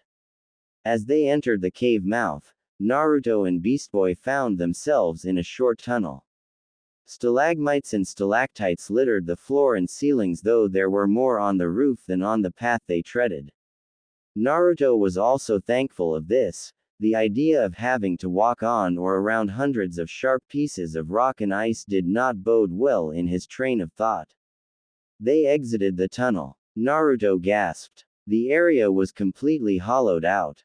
Naruto looked up and he could see the deepening red sky of dusk through the mouth of the volcano. There was also a chasm and a bridge. The chasm went down for maybe a few hundred feet before it came to a rocky bed. There was no lava left. It was as though someone had somehow sealed the bottom off from the Earth's mantle. The bridge was about 30 foot long and ended in the very center of the volcano's hollow body. What he saw in the center was even more breathtaking than the volcano itself. A statue. But this was no ordinary statue. The detail in the carving was absolute. The female figure was obviously depicted in her teenage years. Her figure and clothing was so finely detailed that it seemed someone had carved her body, and then carved the clothing out of separate pieces of rock and fitted them to the statue. Naruto had never seen such quality. The girl was about his height. She had large beautiful eyes that Naruto could only imagine to be colored blue were she a real being. She had long flowing hair that Naruto thought would have to either be a fine black, or a luscious gold. Her entire body seemed to be encased in a metallic suit. It looked strong and flexible. Her hands were also contained in metallic gloves. She stood with her arms outstretched as if to take hold of the world and keep it close. Her hair rose into the air as though a gust of power of wind had lifted it from its position. Overall, she was a very pretty girl. She was standing on a square pedestal of rock that held an inscription. Terra, a teen titan. A true friend. Terra. Beast Boy whispered. Who was she? Naruto asked Beast Boy in a low tone. However, even though his voice was quiet and soft, the loud chamber of the hollow volcano seemed to amplify and echo his words. Not. Was. Beast Boy said, confusing Naruto slightly. Is. Beast Boy turned around and faced Naruto. Her name's Terra. He began. And with that, Beast Boy began to tell the story. Naruto had never seen Beast Boy as the storytelling type, but as he spoke about this past struggle of how she had befriended them, betrayed them, tried to them, then saved them, Naruto couldn't help but marvel at the detail in which he spoke. It was as though he were reading a book aloud. Naruto felt like he could see each bubble and steamy wisp of the volcano, hear the cries and blasts as the struggle commenced. Beast Boy spoke as though he had been waiting to tell this story for so long, as though he really didn't need any audience, but just felt the need to tell it to the earth and trees and rock beneath his feet. Naruto listened intently, not something he would usually do. He was captivated by the tale. It seemed unbelievable that this figure of rock was a living being, that it had once been a girl, that it had betrayed them and then saved them, that it had served the monster Slade, and, though Beast Boy did not mention this outright, had captured the Green Boy's heart. It was a tale worthy of publishing, and though Naruto was no bookworm, he would certainly have loved to read such a tale. When Beast Boy was finished, he looked up at the statue of the youth above him. Her posture declared power and pain. Her hands stretched out to the world as though to hold it close and protect it from all danger. She had true power. The power of Mother Earth itself. More power than any had realized. It was by her hand that Slade fell the first time, to be consumed by the boiling lava and, so they had thought at the time, never to return again. Naruto asked how Slade had come back. It seemed to him impossible that a person could come back from the dead. Beast Boy told him of Trigon, Raven's father. He told the blonde-haired youth of the monster's awesome power. How he had brought Slade back from the dead to attack them with powers beyond any of them. How Raven had been used as a key, a gem, as they had called her, to open the gateway between their world and the dimension in which Trigon was banished. Naruto listened to the tale of how they had battled the great being and had managed to trap him once more. How they had managed to strip Slade of his given power and lock him up in the zero-point chamber that Cyborg had invented. Naruto was shocked. Beast Boy had, inadvertently I might add, revealed a large portion of Raven's past and present. Naruto felt a great deep-down respect for her and all the Titans. He now realized what it meant to be a hero. To be a hero, one must be willing to sacrifice those they love for the greater good, and still have the strength to fight on afterwards. Naruto didn't know whether he had such strength, but he hoped he did. Because if such a situation ever turned his way, he would need such strength. After Beast Boy finished his stories, he sat down on the rock and closed his eyes. He entered a very thoughtful state that Naruto felt no will to interrupt. The blonde-haired boy walked up to the statue and placed his hands upon its form. It truly was made of rock. Naruto looked up into the sightless eyes of Terra and for a moment he felt as though she were still alive. As though such a form was merely a prison. He wanted to free her. But he knew he couldn't. But I can, said a voice at the back of his mind. What do you mean? Naruto asked curiously. I can free her. Kyuubi said warmly. How? Your element is fire, mine is wind. She is made of rock, which is earth. How can either of us free her? Naruto asked. Neither one of us can on our own, true, but together, Kyuubi said sinisterly. Can we really do this? Naruto asked. We can, but we will need time, and more power than I currently have. Kyuubi said. What else do we need? Naruto asked. The fox's voice said a single name that sent a shiver down Naruto's spine. Raven. When Naruto and Beast Boy got back, the blonde-haired boy assembled the Titans in the living room and told them about freeing Terra. Naturally, at first they were shocked to think that she may still be alive. During the first months in which she had been turned to stone, they had tried every means possible short of smashing the statue to free her. This they dared not do for fear that if it didn't work they might have trulied her. Sadly, it seemed they had lost almost all hope of saving her and actually thought her to be dead anyway. So in their eyes, the statue was but a memorial. Naruto told him that they might actually be able to free her by combining his own power with Raven's. Are you sure Raven wouldn't want to combine anything else? Like lips. Cyborg said with a grin. Raven's eyes became enshrouded in a white aura and her face was flush with anger. Cyborg quickly backed away. Come on Raven, we all know you like him. Robin said with a grin. Naruto's ears began to burn at their talk and he could feel himself going red in the face. Shut up. Raven shouted at them. It says so in your diary. Cyborg said. Suddenly he slapped his hands over his mouth and began to shake his head frantically as though he couldn't believe what he had said. Suddenly it seemed as though Raven had gone completely calm. Slowly and menacingly a black aura enshrouded her body. The air around her went cold as though all heat had been replaced by a darkness. You read my diary, she said calmly. You read my diary, she screamed. Every window in the tower suddenly shattered. Lamps and lights of all kinds exploded and the tower trembled with her rage. Raven forced herself to calm down. The shaking stopped and the Titans felt a slight wave of relief wash over them that she hadn't ripped them all to pieces. Raven suddenly grabbed Naruto by the wrist and ran off whilst dragging him with her. They bounded into her room and she locked the door and stood in the center. Naruto didn't know why she had pulled him into her room, but he took this chance to investigate.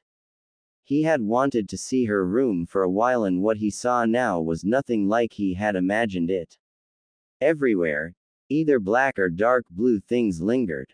The floor was a deep blue and the roof and walls were a jet black. Books and skulls and candles littered the cupboards along with jars of ominous things that Naruto would have given anything just to avoid from peering at their contents.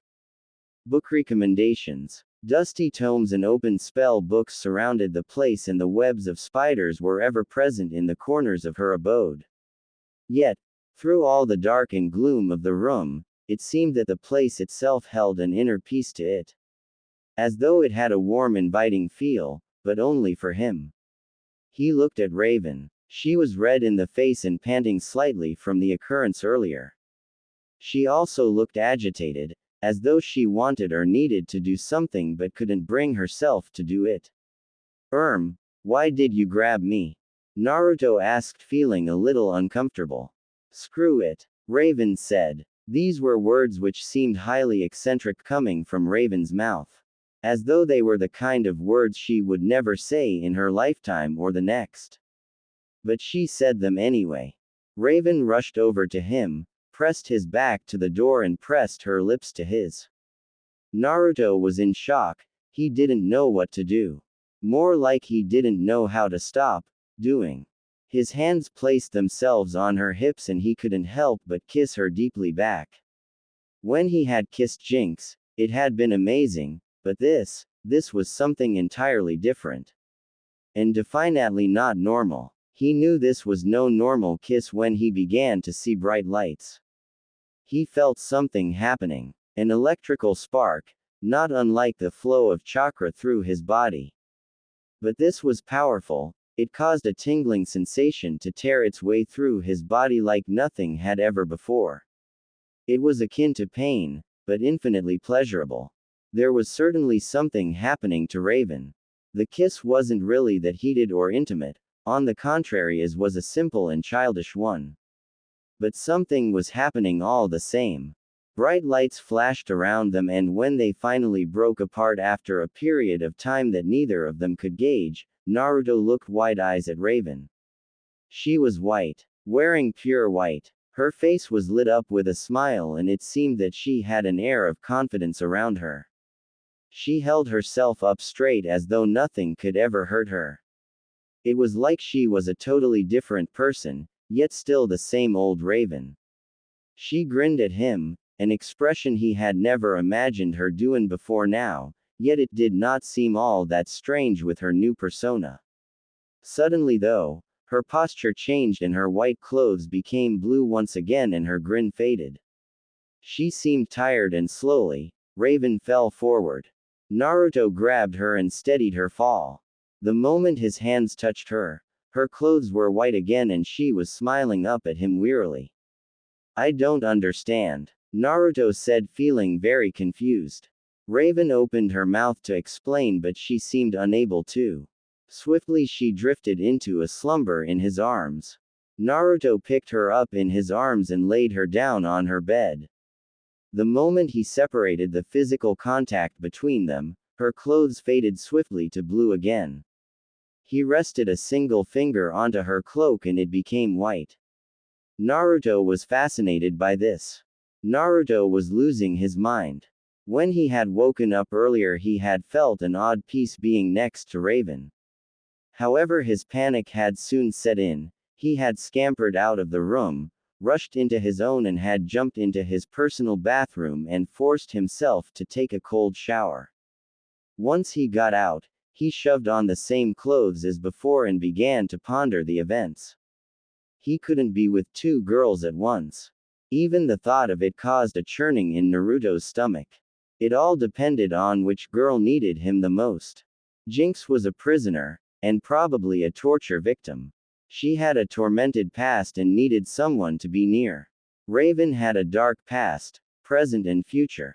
She'd barely ever known a shred of happiness and was in an obvious need for companionship. They were both in need. Naruto figured that he'd have to do what he didn't want to, choose which one he'd rather be with. Now the thought of breaking any girl's heart almost broke his own right there and then. But what other choice did he have? Naruto tried to look at it simply. Jinx was nice, very nice. She was pretty and kind at heart. Raven was beautiful. She was smart, funny, and, he didn't know. Naruto thought about it for a while but found that he just didn't know. There was something else about Raven, a connection, an understanding, a truth. Naruto knew his choice. He'd be with Raven. But the moment he thought those words, the image of Jinx crying and weeping for him invaded his mind. Naruto felt weak at the knees. Why did he have to choose? He hated having choice sometimes. He much more preferred following orders, but even that he didn't do very well, come to think of it. What was he to do? Raven woke up. For a single moment she felt like something was missing. She didn't know what it was, but it felt as though something was out of place. She turned over and found nothing different. Her room was exactly the same and she was alone as usual. Then she realized, she shouldn't be alone. Naruto wasn't here. She felt a sudden panic rising within her and she had to consciously force herself to calm down. Naruto probably just went to the bathroom or back to his own room. She decided to check. What was he going to do? The thought ran through his mind like a song stuck on repeat. Naruto stopped pacing and collapsed on his bed. Knock. Knock. Naruto almost jumped out of his skin. "Come in," he called. The door opened and Naruto stared into the blue eyes of Raven. "Hi," she greeted. Naruto approached her, scratching the back of his head. "Look," He began. I'm really confused about this. Yesterday was. I didn't. I like. You are. Raven grabbed the back of his head and pulled him into a deep kiss. Her cloak instantly changed to pure white, and all thoughts and confusion left Naruto's mind as he wrapped his arms closely around Raven's body. When the kiss ended, Naruto was feeling very dizzy and out of breath. He had forgotten to breathe and he was kinda regretting it. He still held Raven close and suddenly he felt a strong urge to know something about her. Raven, what's your name? He asked. Suddenly he panicked, and though maybe she didn't understand. I know your name is Raven, but I'm pretty sure that it's not your real name, but if it is, there's no problem with it, 'cause I like the name Raven, but I'm not sure if it is, and I'm just kinda wondering that if it isn't your real name, then I'd like to know what your real name is. He stopped slowly as her right index finger pressed firmly to his lips to quieten him. It's Rachel, she said quietly. But I haven't gone by that name for a long time. Her eyes drifted to the floor in sadness. Tell me everything, Naruto said to her. He lowered his head and gently kissed her on the lips before leading her to the bed. He sat her down on it and sat down next to her, his arm wrapped around her waist firmly. Tell me what happened to you, why you're the way you are, Naruto urged. Raven sighed deeply. I am the daughter of a monster. His name is Trigon, she began. I know that part. Beast Boy told me about him while we were at Terra's memorial. I don't want to know about him, I want to know about you. And you are not him. Naruto said the last part fiercely as though she really needed reminding of it.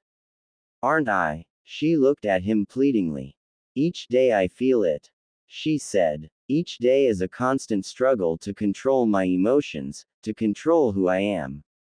But that isn't who you are, Naruto urged. You're not that demon. You're a beautiful, kind and devoted person. You could no more hurt your friends and me than you can bring your mother back to life. Raven seemed to wince at that. But she would still be alive if it wasn't for me. Raven, listen to me, she shouted. Tears streamed down her face and Naruto thought it was a wonder that nothing was exploding. But then he remembered that while she was white, she had perfect control of her powers, and so, as long as he didn't let her go, things would be fine. And he had no intention of letting her go. Azeroth is my home planet, she began. It doesn't exist in this dimension, so if I ever wanted to visit it, I have to create a portal. She took another deep sigh and closed her eyes. A single tear made its way down her cheek and Naruto caught it on his finger. I couldn't control myself. I lost control of everything. I attacked and ended my mother, my brother. This was before I ever left there. I attacked and slaughtered my stepfather. Raven's voice is shaky and her grip on Naruto's hand was intense and rather painful, but Naruto didn't stop her from squeezing. She needed this, and if he had to go through a little pain to give her what she needed, he would do it gladly. Why'd them all? I couldn't stop myself. She burst into tears and buried her head in Naruto's shoulder. The tears flowed for several minutes until they finally stopped. Raven brought her head back up and looked Naruto in the eyes for a moment before looking away, seemingly in anger. It was later that I discovered it was really my father. He'd possessed me and made me do all those things. Do you want to know why? She asked. Naruto didn't answer. He got the feeling it was a rhetorical question and that she'd tell him anyway. It was because of a prophecy, she said with venom in her voice. I don't remember it exactly, but it states that I'm the key to freeing my father, a gem. She said the word with restrained wrath of detestation. I was prophesied 300 years before my birth. I was born into a destiny that was full of pain, suffering, and death. She stared at the ground and a fresh tear dripped to the blue carpet, darkening the spot where it hit. I fled home after that. Last year I decided to go back, but the entire place had been destroyed by my father. she said quietly. And that's all there is to know. No, it isn't. I want to know the good times. What was your mother like? And your brother, what was his name? Logan. She said the name with a slight smile. He was like any little brother. Always obnoxious, always pulling pranks. His favorite thing in the world was to try and make me laugh or smile. He knew that I wasn't allowed to feel emotion, but he was young, barely 6 years old, he didn't understand. Her face turned back to sadness. He never understood. Even when Naruto didn't want her to go back to that. And your mother? What was she like? He asked. Raven's face brightened up a little. Would you like me to show you? She said with a smile. Naruto felt very confused at this point. Her grip on his hand lessened a little as she stood up. She pulled him out of the room, down the corridor and into her own. She gathered the candles into a circle and sat down with the circle in front of her. Naruto stood back and watched, silently wondering what was going on. Raven sat there for a few moments. Her cloak had returned to a deep blue when they had let go of each other. Slowly, she began to rise into the air. Her eyes opened and they were white. Mother. She said this single word. Her voice was louder than usual and had a mystic quality. It sent shivers down Naruto's spine. There was a small flash of light and suddenly there stood a woman in the middle of the ring of candles. If Naruto didn't know who she was beforehand, he'd have thought she was an adult version of Raven herself. The woman had long blue hair and the same eyes as Raven. She had a gem in her forehead, the Ojma chakra, just like Raven, and she wore a long flowing white robe. She was very beautiful. Raven's mother didn't actually look at her daughter, instead she stared straight past her into Naruto's eyes. Hello Naruto. The meeting with Raven's mother was a very awkward one. It was also very strange. For starters, she referred to Raven as, well, Raven. Naruto found it a little strange that a mother wouldn't call her daughter by her daughter's given name. Oh well. Naruto had sat with them both for about an hour and a half, feeling very uncomfortable and nervous for reasons he didn't quite understand himself. Raven and himself exited the room and walked together hand in hand on their way to the living room. The doors to the room stood before them. Naruto quickly grabbed Raven and treated her to a deep kiss. Are you ready for this? He asked. For what? Raven asked. Naruto felt confused again. We can't not tell them. Besides, I don't want this to be a secret. Naruto said shyly. Look, I know that we're practically together now. Raven began, obviously feeling nervous.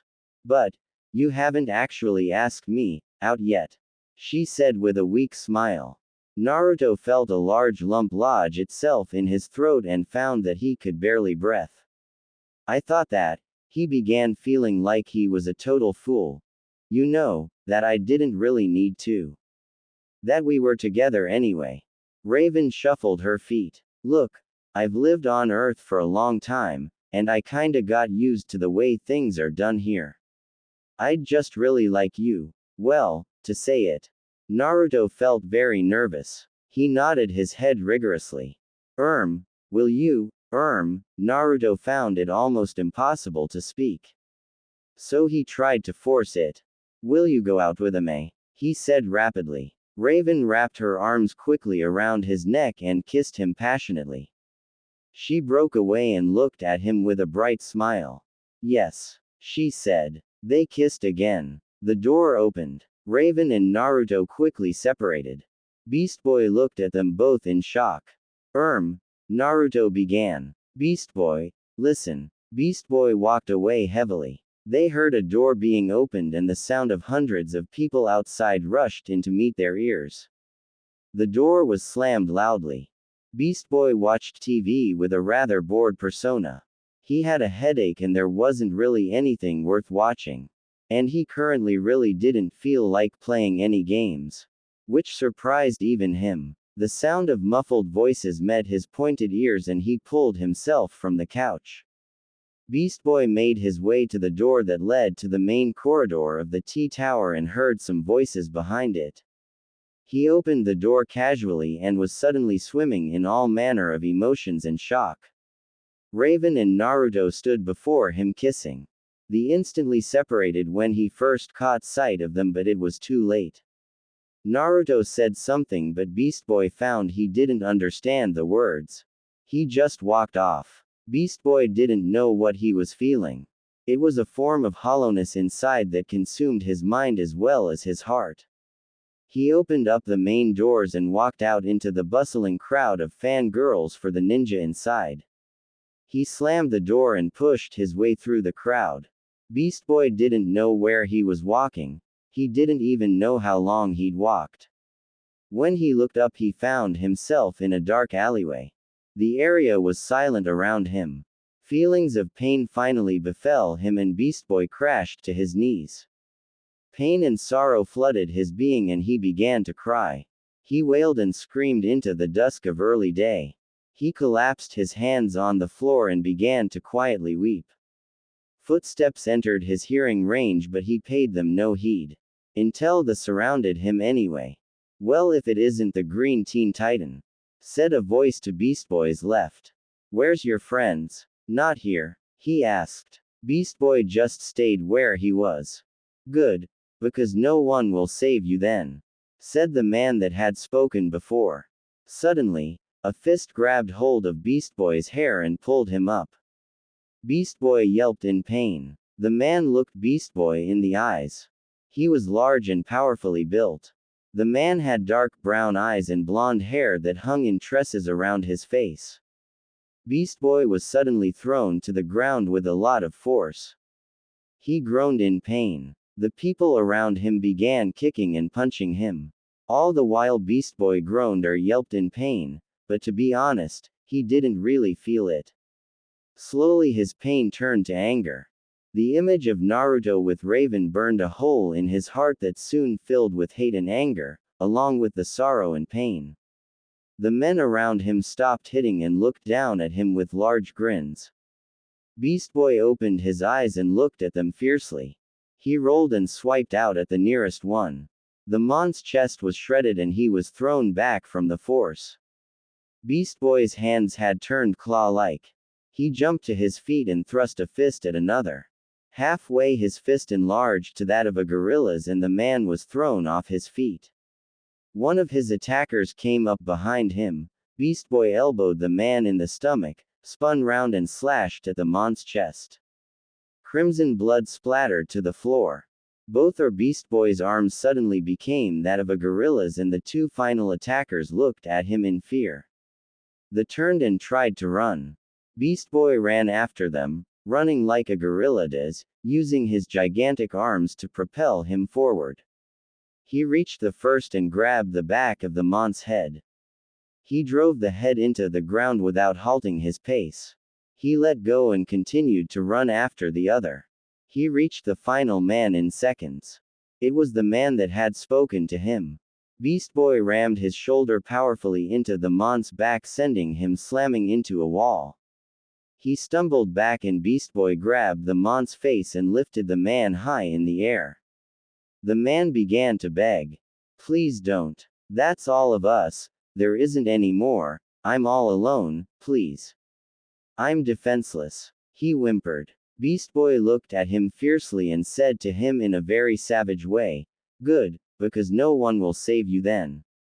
He hurtled the man behind him into a wall and watched him slide to the floor, obviously unconscious. Beast Boy turned to the nearest wall and smacked his heavy fist against it, then again with the other fist, and again, and again, and again. Beast Boy's hands quickly began to bleed and he collapsed to the floor in his sorrow. His arms returned to their original size and he slowly pulled himself to his feet and looked at the wall. The wall was almost destroyed. A few more hits and he would have most certainly broke through into the room beyond. The bricks were dented and broken inwards. Beast Boy decided he should be getting back before he was caught and charged for the damages. The other Titans had taken the news about Naruto and Raven rather well. Starfire mainly decided to give them both a dual hug.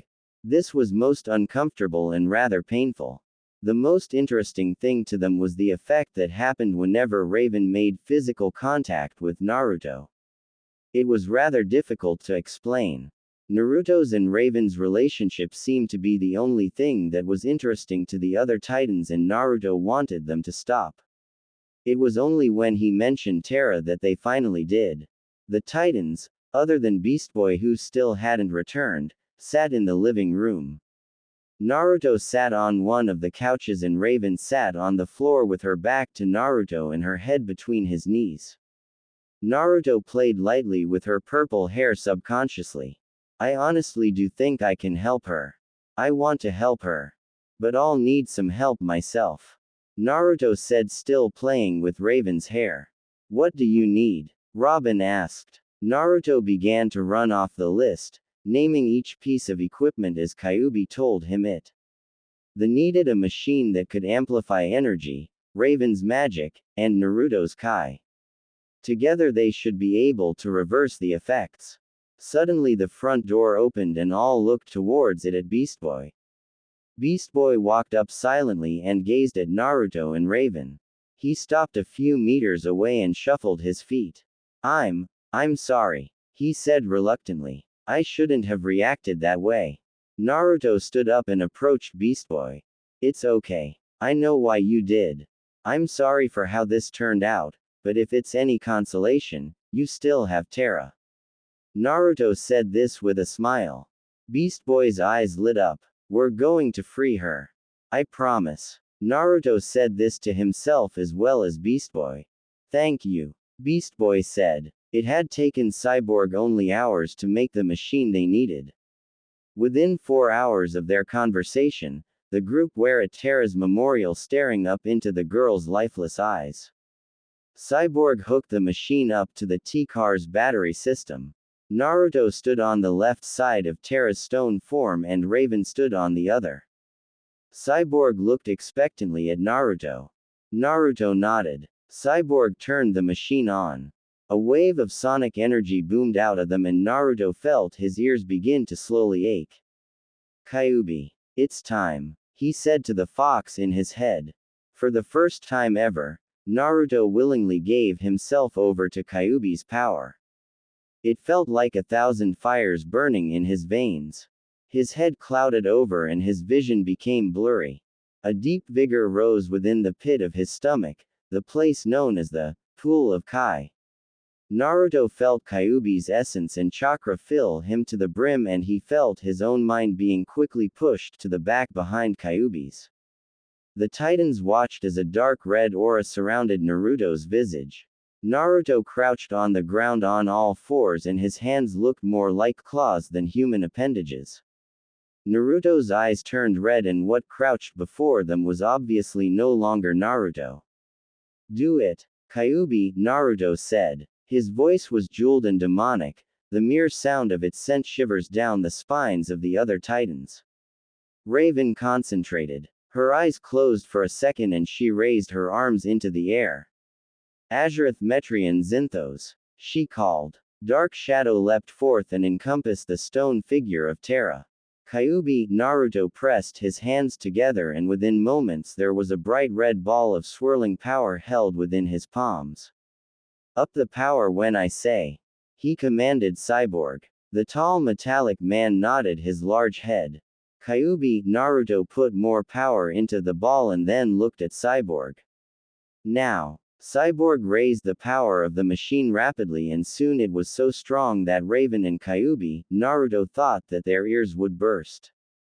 Kyuubi, Naruto thrust the ball of power against Terra's stone body and at once the form began to glow in a white light. Raven concentrated and tried to keep a firm hold on Terra so that the statue would shatter. There was a titanic shockwave that emanated forth. Kyuubi, Naruto flew backwards and instantly his red aura vanished. He fell to the ground with a thud. Raven's hold was shattered and she herself was thrown in the opposite direction. The machine that Cyborg had, exploded and covered the area with a thick white smoke. The smoke quickly cleared and the Titans looked at Terra. There was still light raising from her, but it slowly began to dim. Terra's hair fell from their permanently raised state, her arms flopped to her sides, and what stood before them was the young teenager they had known a long time ago. Naruto woke to a sweat-sodden bed. A nightmare had plagued him while he slept. It had been something about power and Raven. As he tried to grasp at the details of the dream, they slowly became more indistinct. Fading from his memory, he pulled himself from the bed sheets and removed his sodden clothes. He found a clean shirt and some bottoms in a drawer beside his bed. Putting them on, he exited the room. Naruto quickly found his way to the Titan's living room. On the way, he made a point of placing his headband on his forehead. He entered the living room and was greeted by a room of grim faces. "How is she?" Naruto asked. Raven jumped up and fell into his arms, hugging him tight. Naruto was only faintly aware of clothes' change of color. He was used to it by now. "She still hasn't woken up yet," Robin said, standing up. Beast Boy sat on the couch opposite Robin. He was curled up, hugging his knees to his chest as if he was depressed. "Beast Boy, are you okay?" Naruto asked. Beast Boy turned around. He had light tears in his eyes and a smile on his face. "I'm just so glad she's back," he said in a croaky voice. Beast Boy jumped up and startled Naruto by giving him a tight hug. "So are you going to join the Love Birds then?" Cyborg said with a large grin. He was soon knocked out of his chair due to being hit by a large green spiky tail. "Ouch," Cyborg said as he crumpled to the floor. Suddenly, the door to the corridor opened and Terra walked into the room. Terra woke up. Her head swam with images and she felt herself wince at the reminiscence of pain as she remembered the boiling magma that had surrounded her. She looked around at the painted walls. They depicted rocky canyons and blue skies. The sky itself shone brightly through the window. She was in her old room, and it was still exactly as it had been before. She got up and looked in the chest of drawers next to her bed. Inside of it, all her old clothes looked back at her. She pulled out a memorable pink dress and grimaced at it. She couldn't help but grin. Back before, Starfire had dragged her out to the mall and had insisted that she buy almost everything and anything due to the fact that the Titans had a lot of money. They were, after all, funded by the city mayor. She shoved the dress back in the drawers and pulled out a set of clothes that held more memories than she could have ever wished. It was the exact set of clothes that she had worn the first time she had met the Teen Titans. It was a pair of brown shorts and pink and yellow striped socks.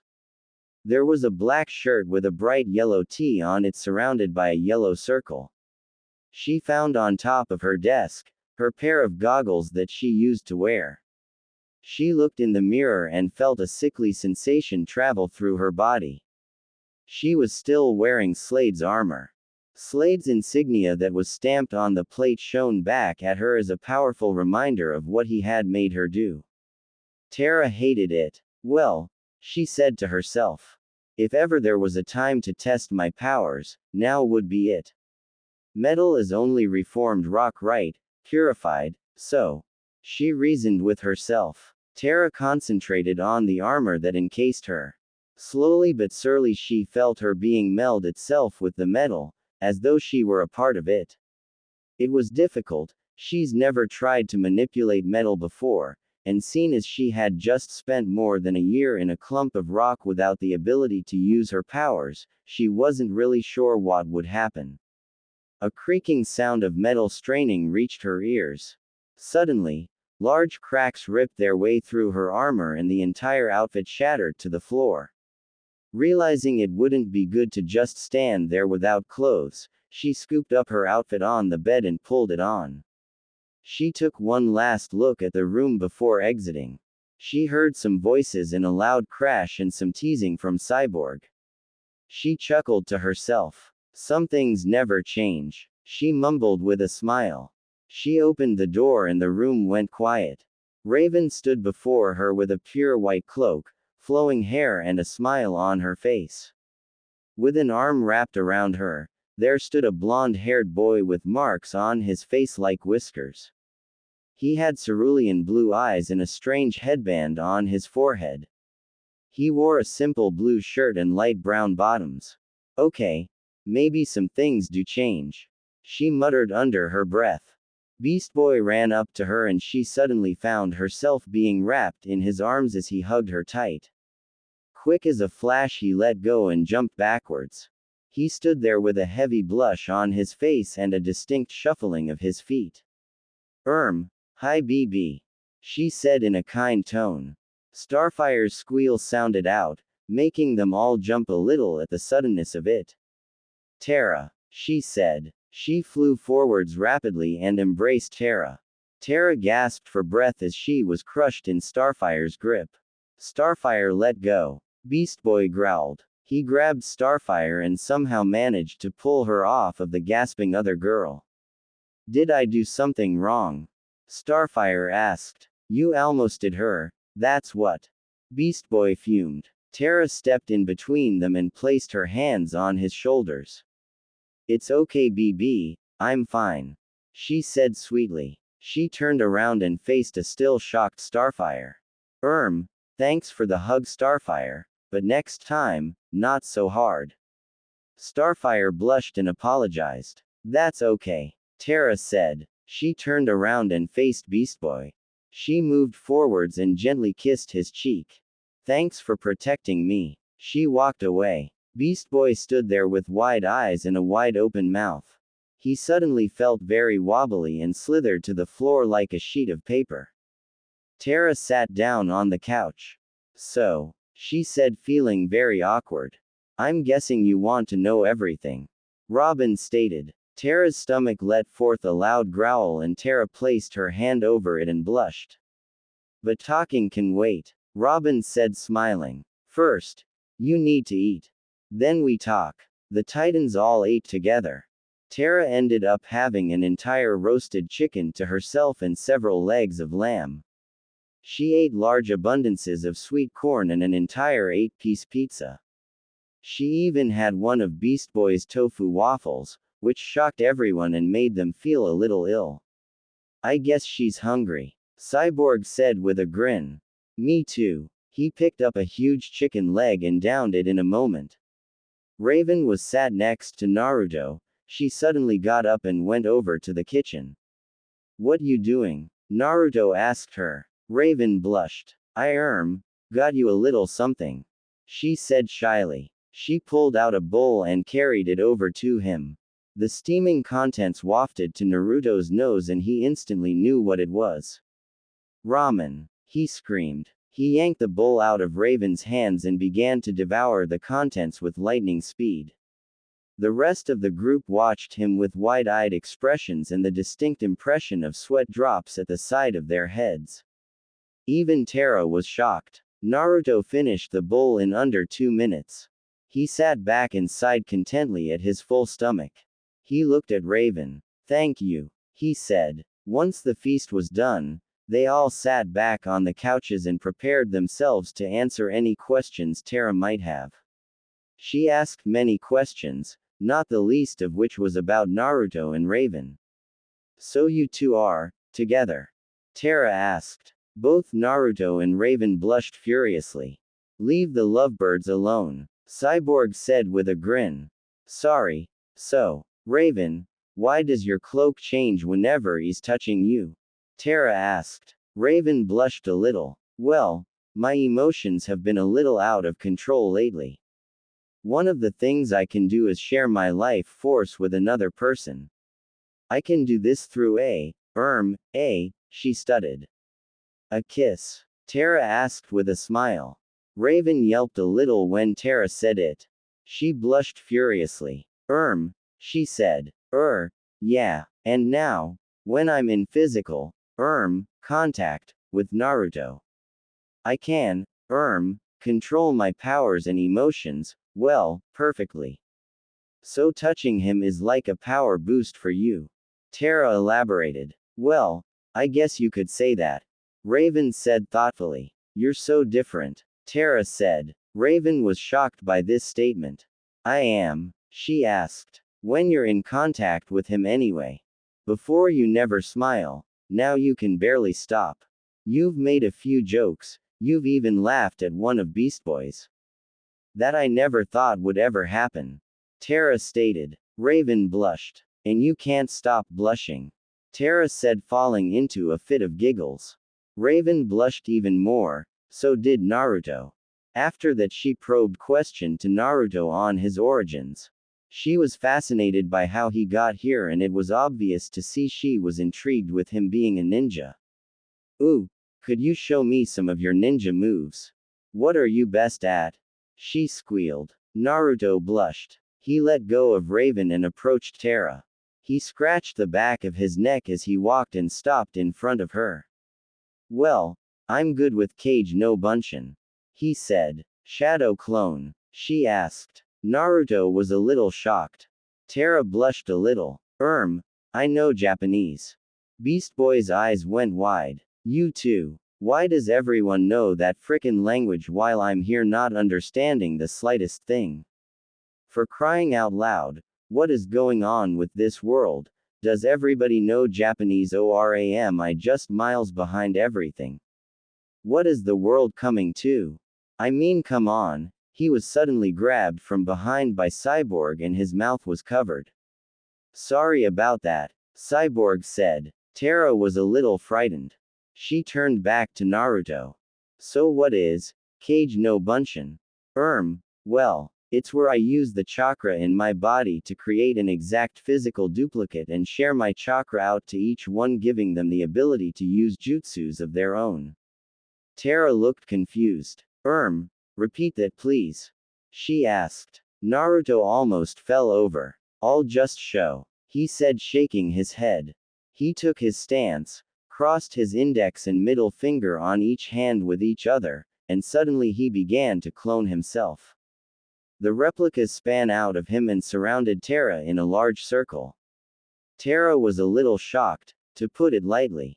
She squealed in delight. The copies disappeared in a puff of smoke at the same time and Naruto stood before her on his own again. I can also do a cool Rasengan. No. Robin and Cyborg yelled. Naruto was taken back. We don't want any things broken in here. No Rasengan. Robin stated firmly. Naruto hung his head. I want to show you something. Beast Boy said. He grabbed Terra's arm and led her out of the room, leaving the rest of the Titans a little bit confused. Beast Boy took Terra back to her room and made her sit on the bed. Beast Boy, why did you drag me here? Terra asked, feeling shy and confused. I wanted to give you something, he said, shuffling his feet. Beast Boy went to the closet and opened it up. He fished into the back of it and ended up throwing everything else out and making a mess. He pulled out a small black box.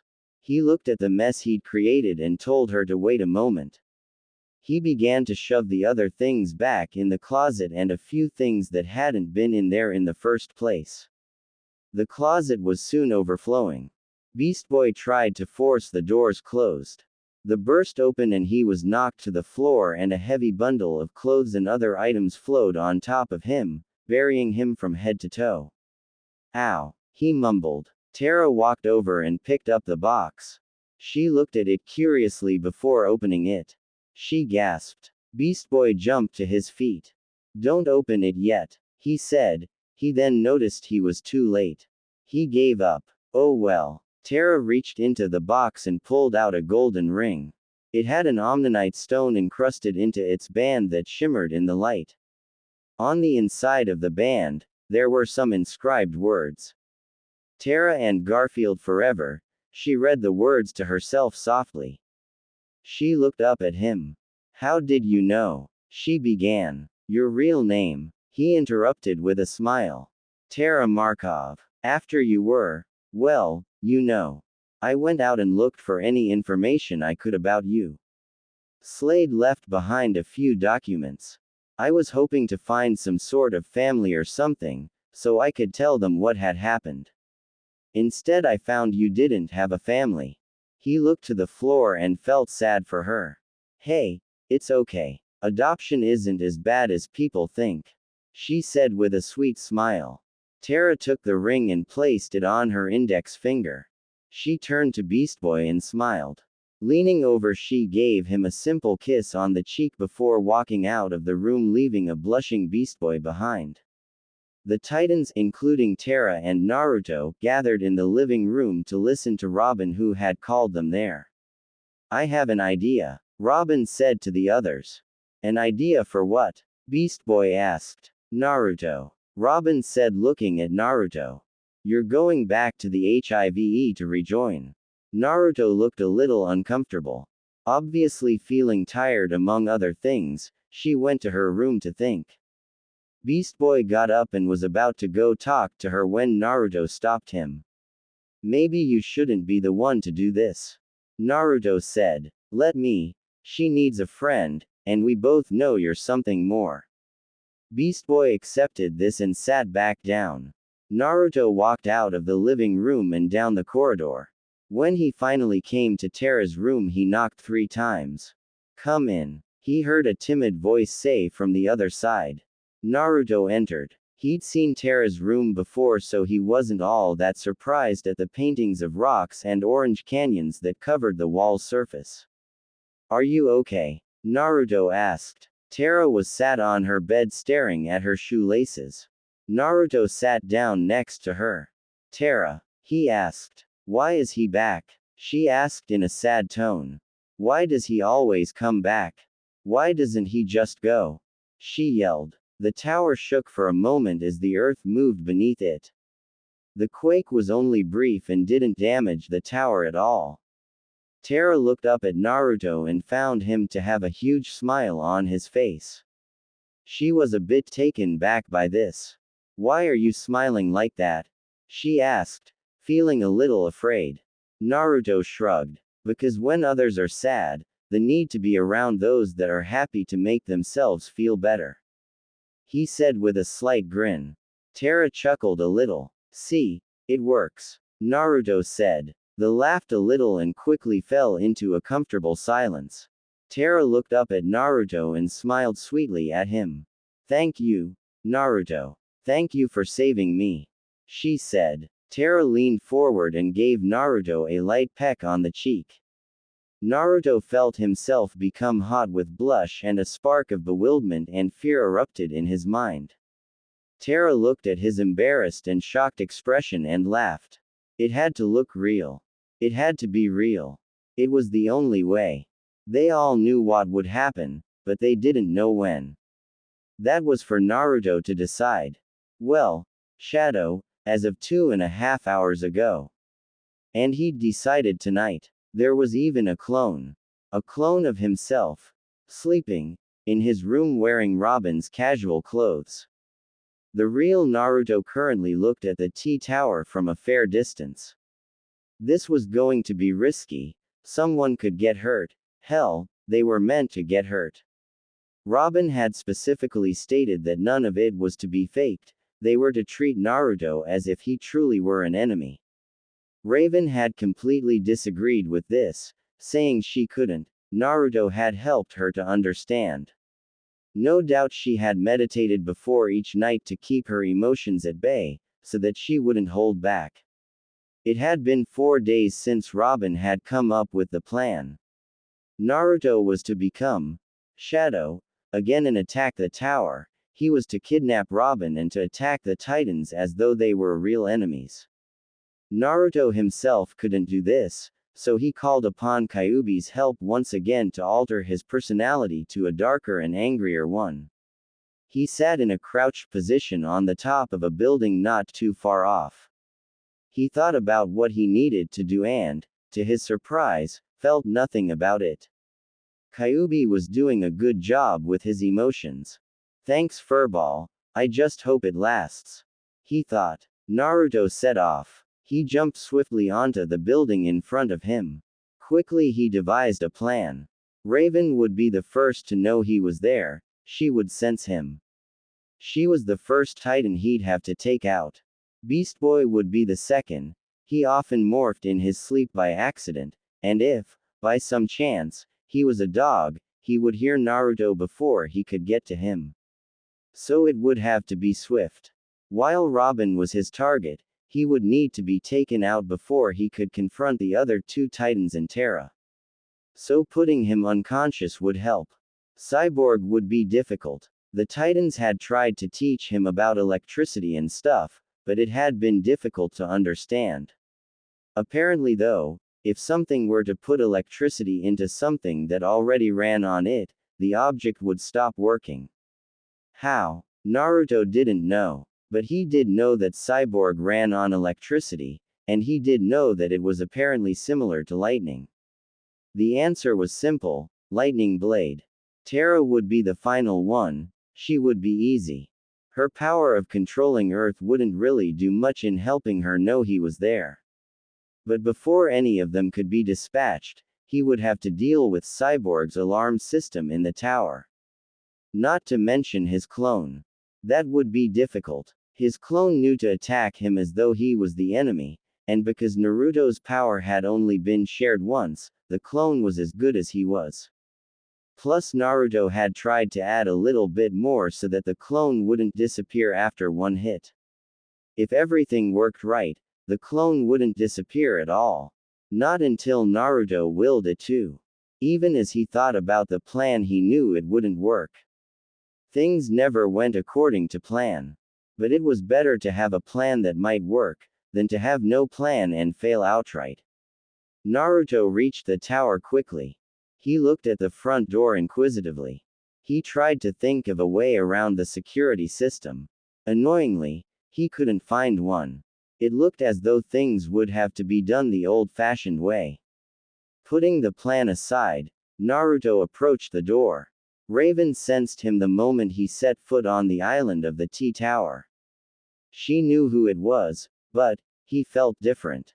Like he truly was an enemy. It felt as though he were a whole different person. A loud crash erupted from the darkness and the tower alarms blared out. Naruto walked into the main foyer. His visage was indistinct in the darkness, so his appearance was nothing more than a shadow.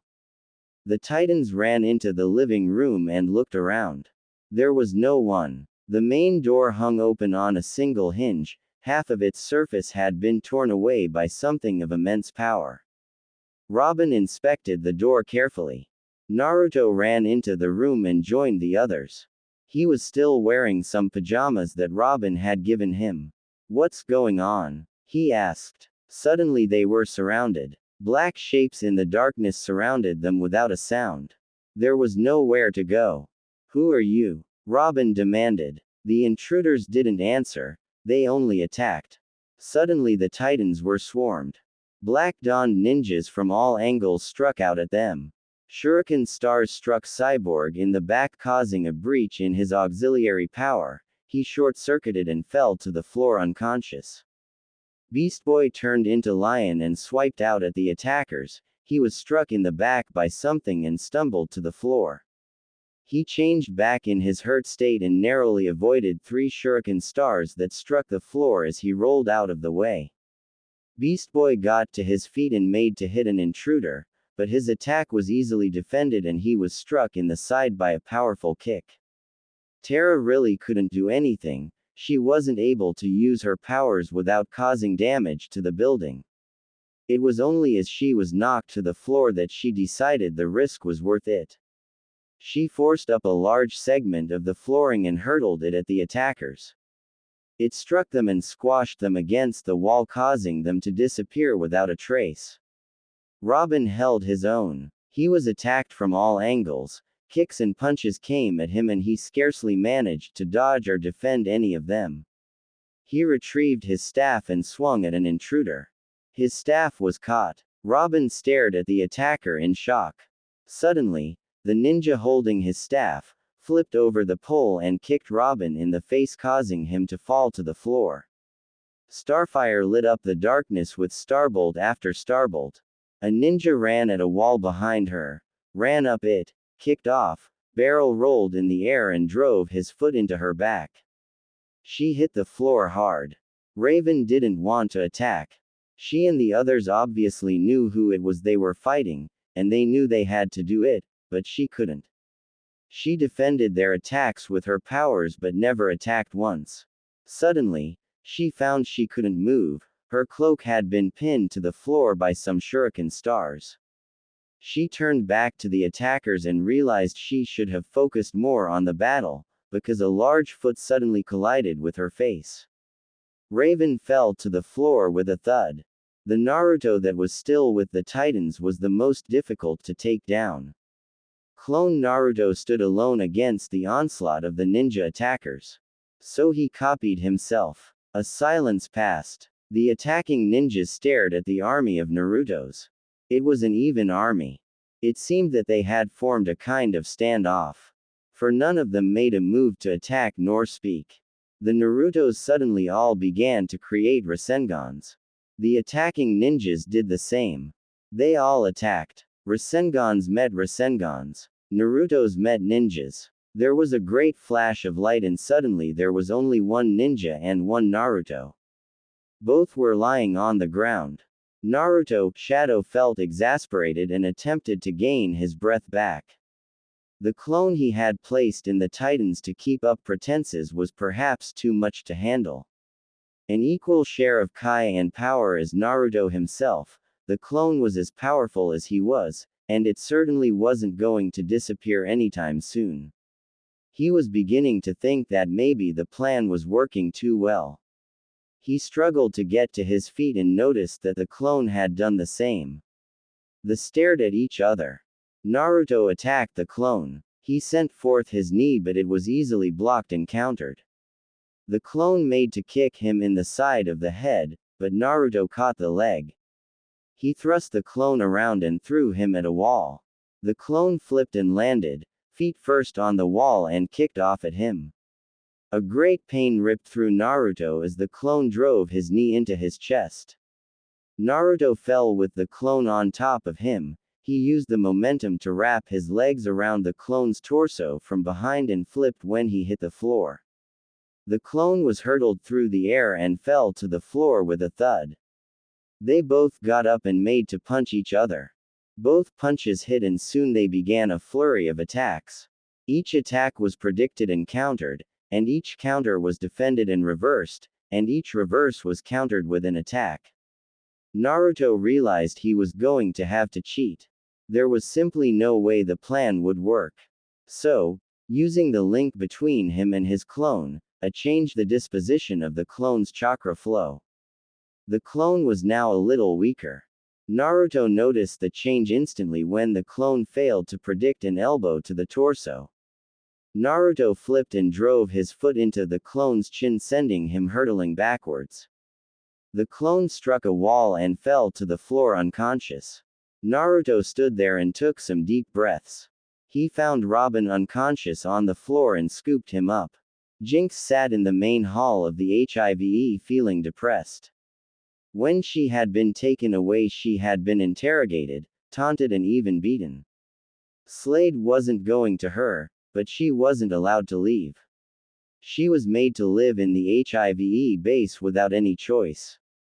Plus, Naruto was gone. She knew that she should have been angry at him for lying, but she knew why he had done it. During her beatings, she knew that if she told them who Shadow was, then they would stop and maybe even congratulate her, but for some reason, even then, she hadn't. The thought of telling them Shadow's identity made her stomach curl. She couldn't help it. Was she in love? The thought probably should have made her stomach do a backflip, but instead, it made her heart flutter. Suddenly there was a loud creaking sound and the main doors to the hall were opened slowly. 3 members of the HIVE walked in. Behind them was Shadow. Jinx's heart skipped several beats at the sight of him. His lip was bleeding and he had a small bruise on the left side of his face. Behind him were 2 other members of HIVE, obviously there to stop him from getting away. Shadow approached Slade. Slade heard the sound of the door but paid it no heed. It was only when he was aware that someone was approaching him that he turned around. Shadow looked up at him with fierce eyes. Slade thought he was going to pounce when Shadow crouched down on one knee, but it seemed he was bowing to Slade. Slade, Shadow said with a dark voice. I humbly apologize for my previous transgressions. But I hate to be confined and found I really had no choice but to escape. I have brought you a gift as a token of my loyalty. Slade raised an eyebrow within his mask. You have brought me a gift? Slade asked. Shadow nodded. And what gift do you think is worthy enough? Slade said in a harsh tone. Shadow raised his head and looked up into Slade's single eye. This, he says. 3 HIVE members walked into the hall. The middle one was carrying somebody in their arms. As they got closer, Slade saw who it was they were carrying. He has been drugged, Master. He will not wake up for some time. Now, may I rejoin the HIVE? Shadow asked, bowing his head once again. Slade walked up the Shadow and placed a hand on the boy's head. Of course you can.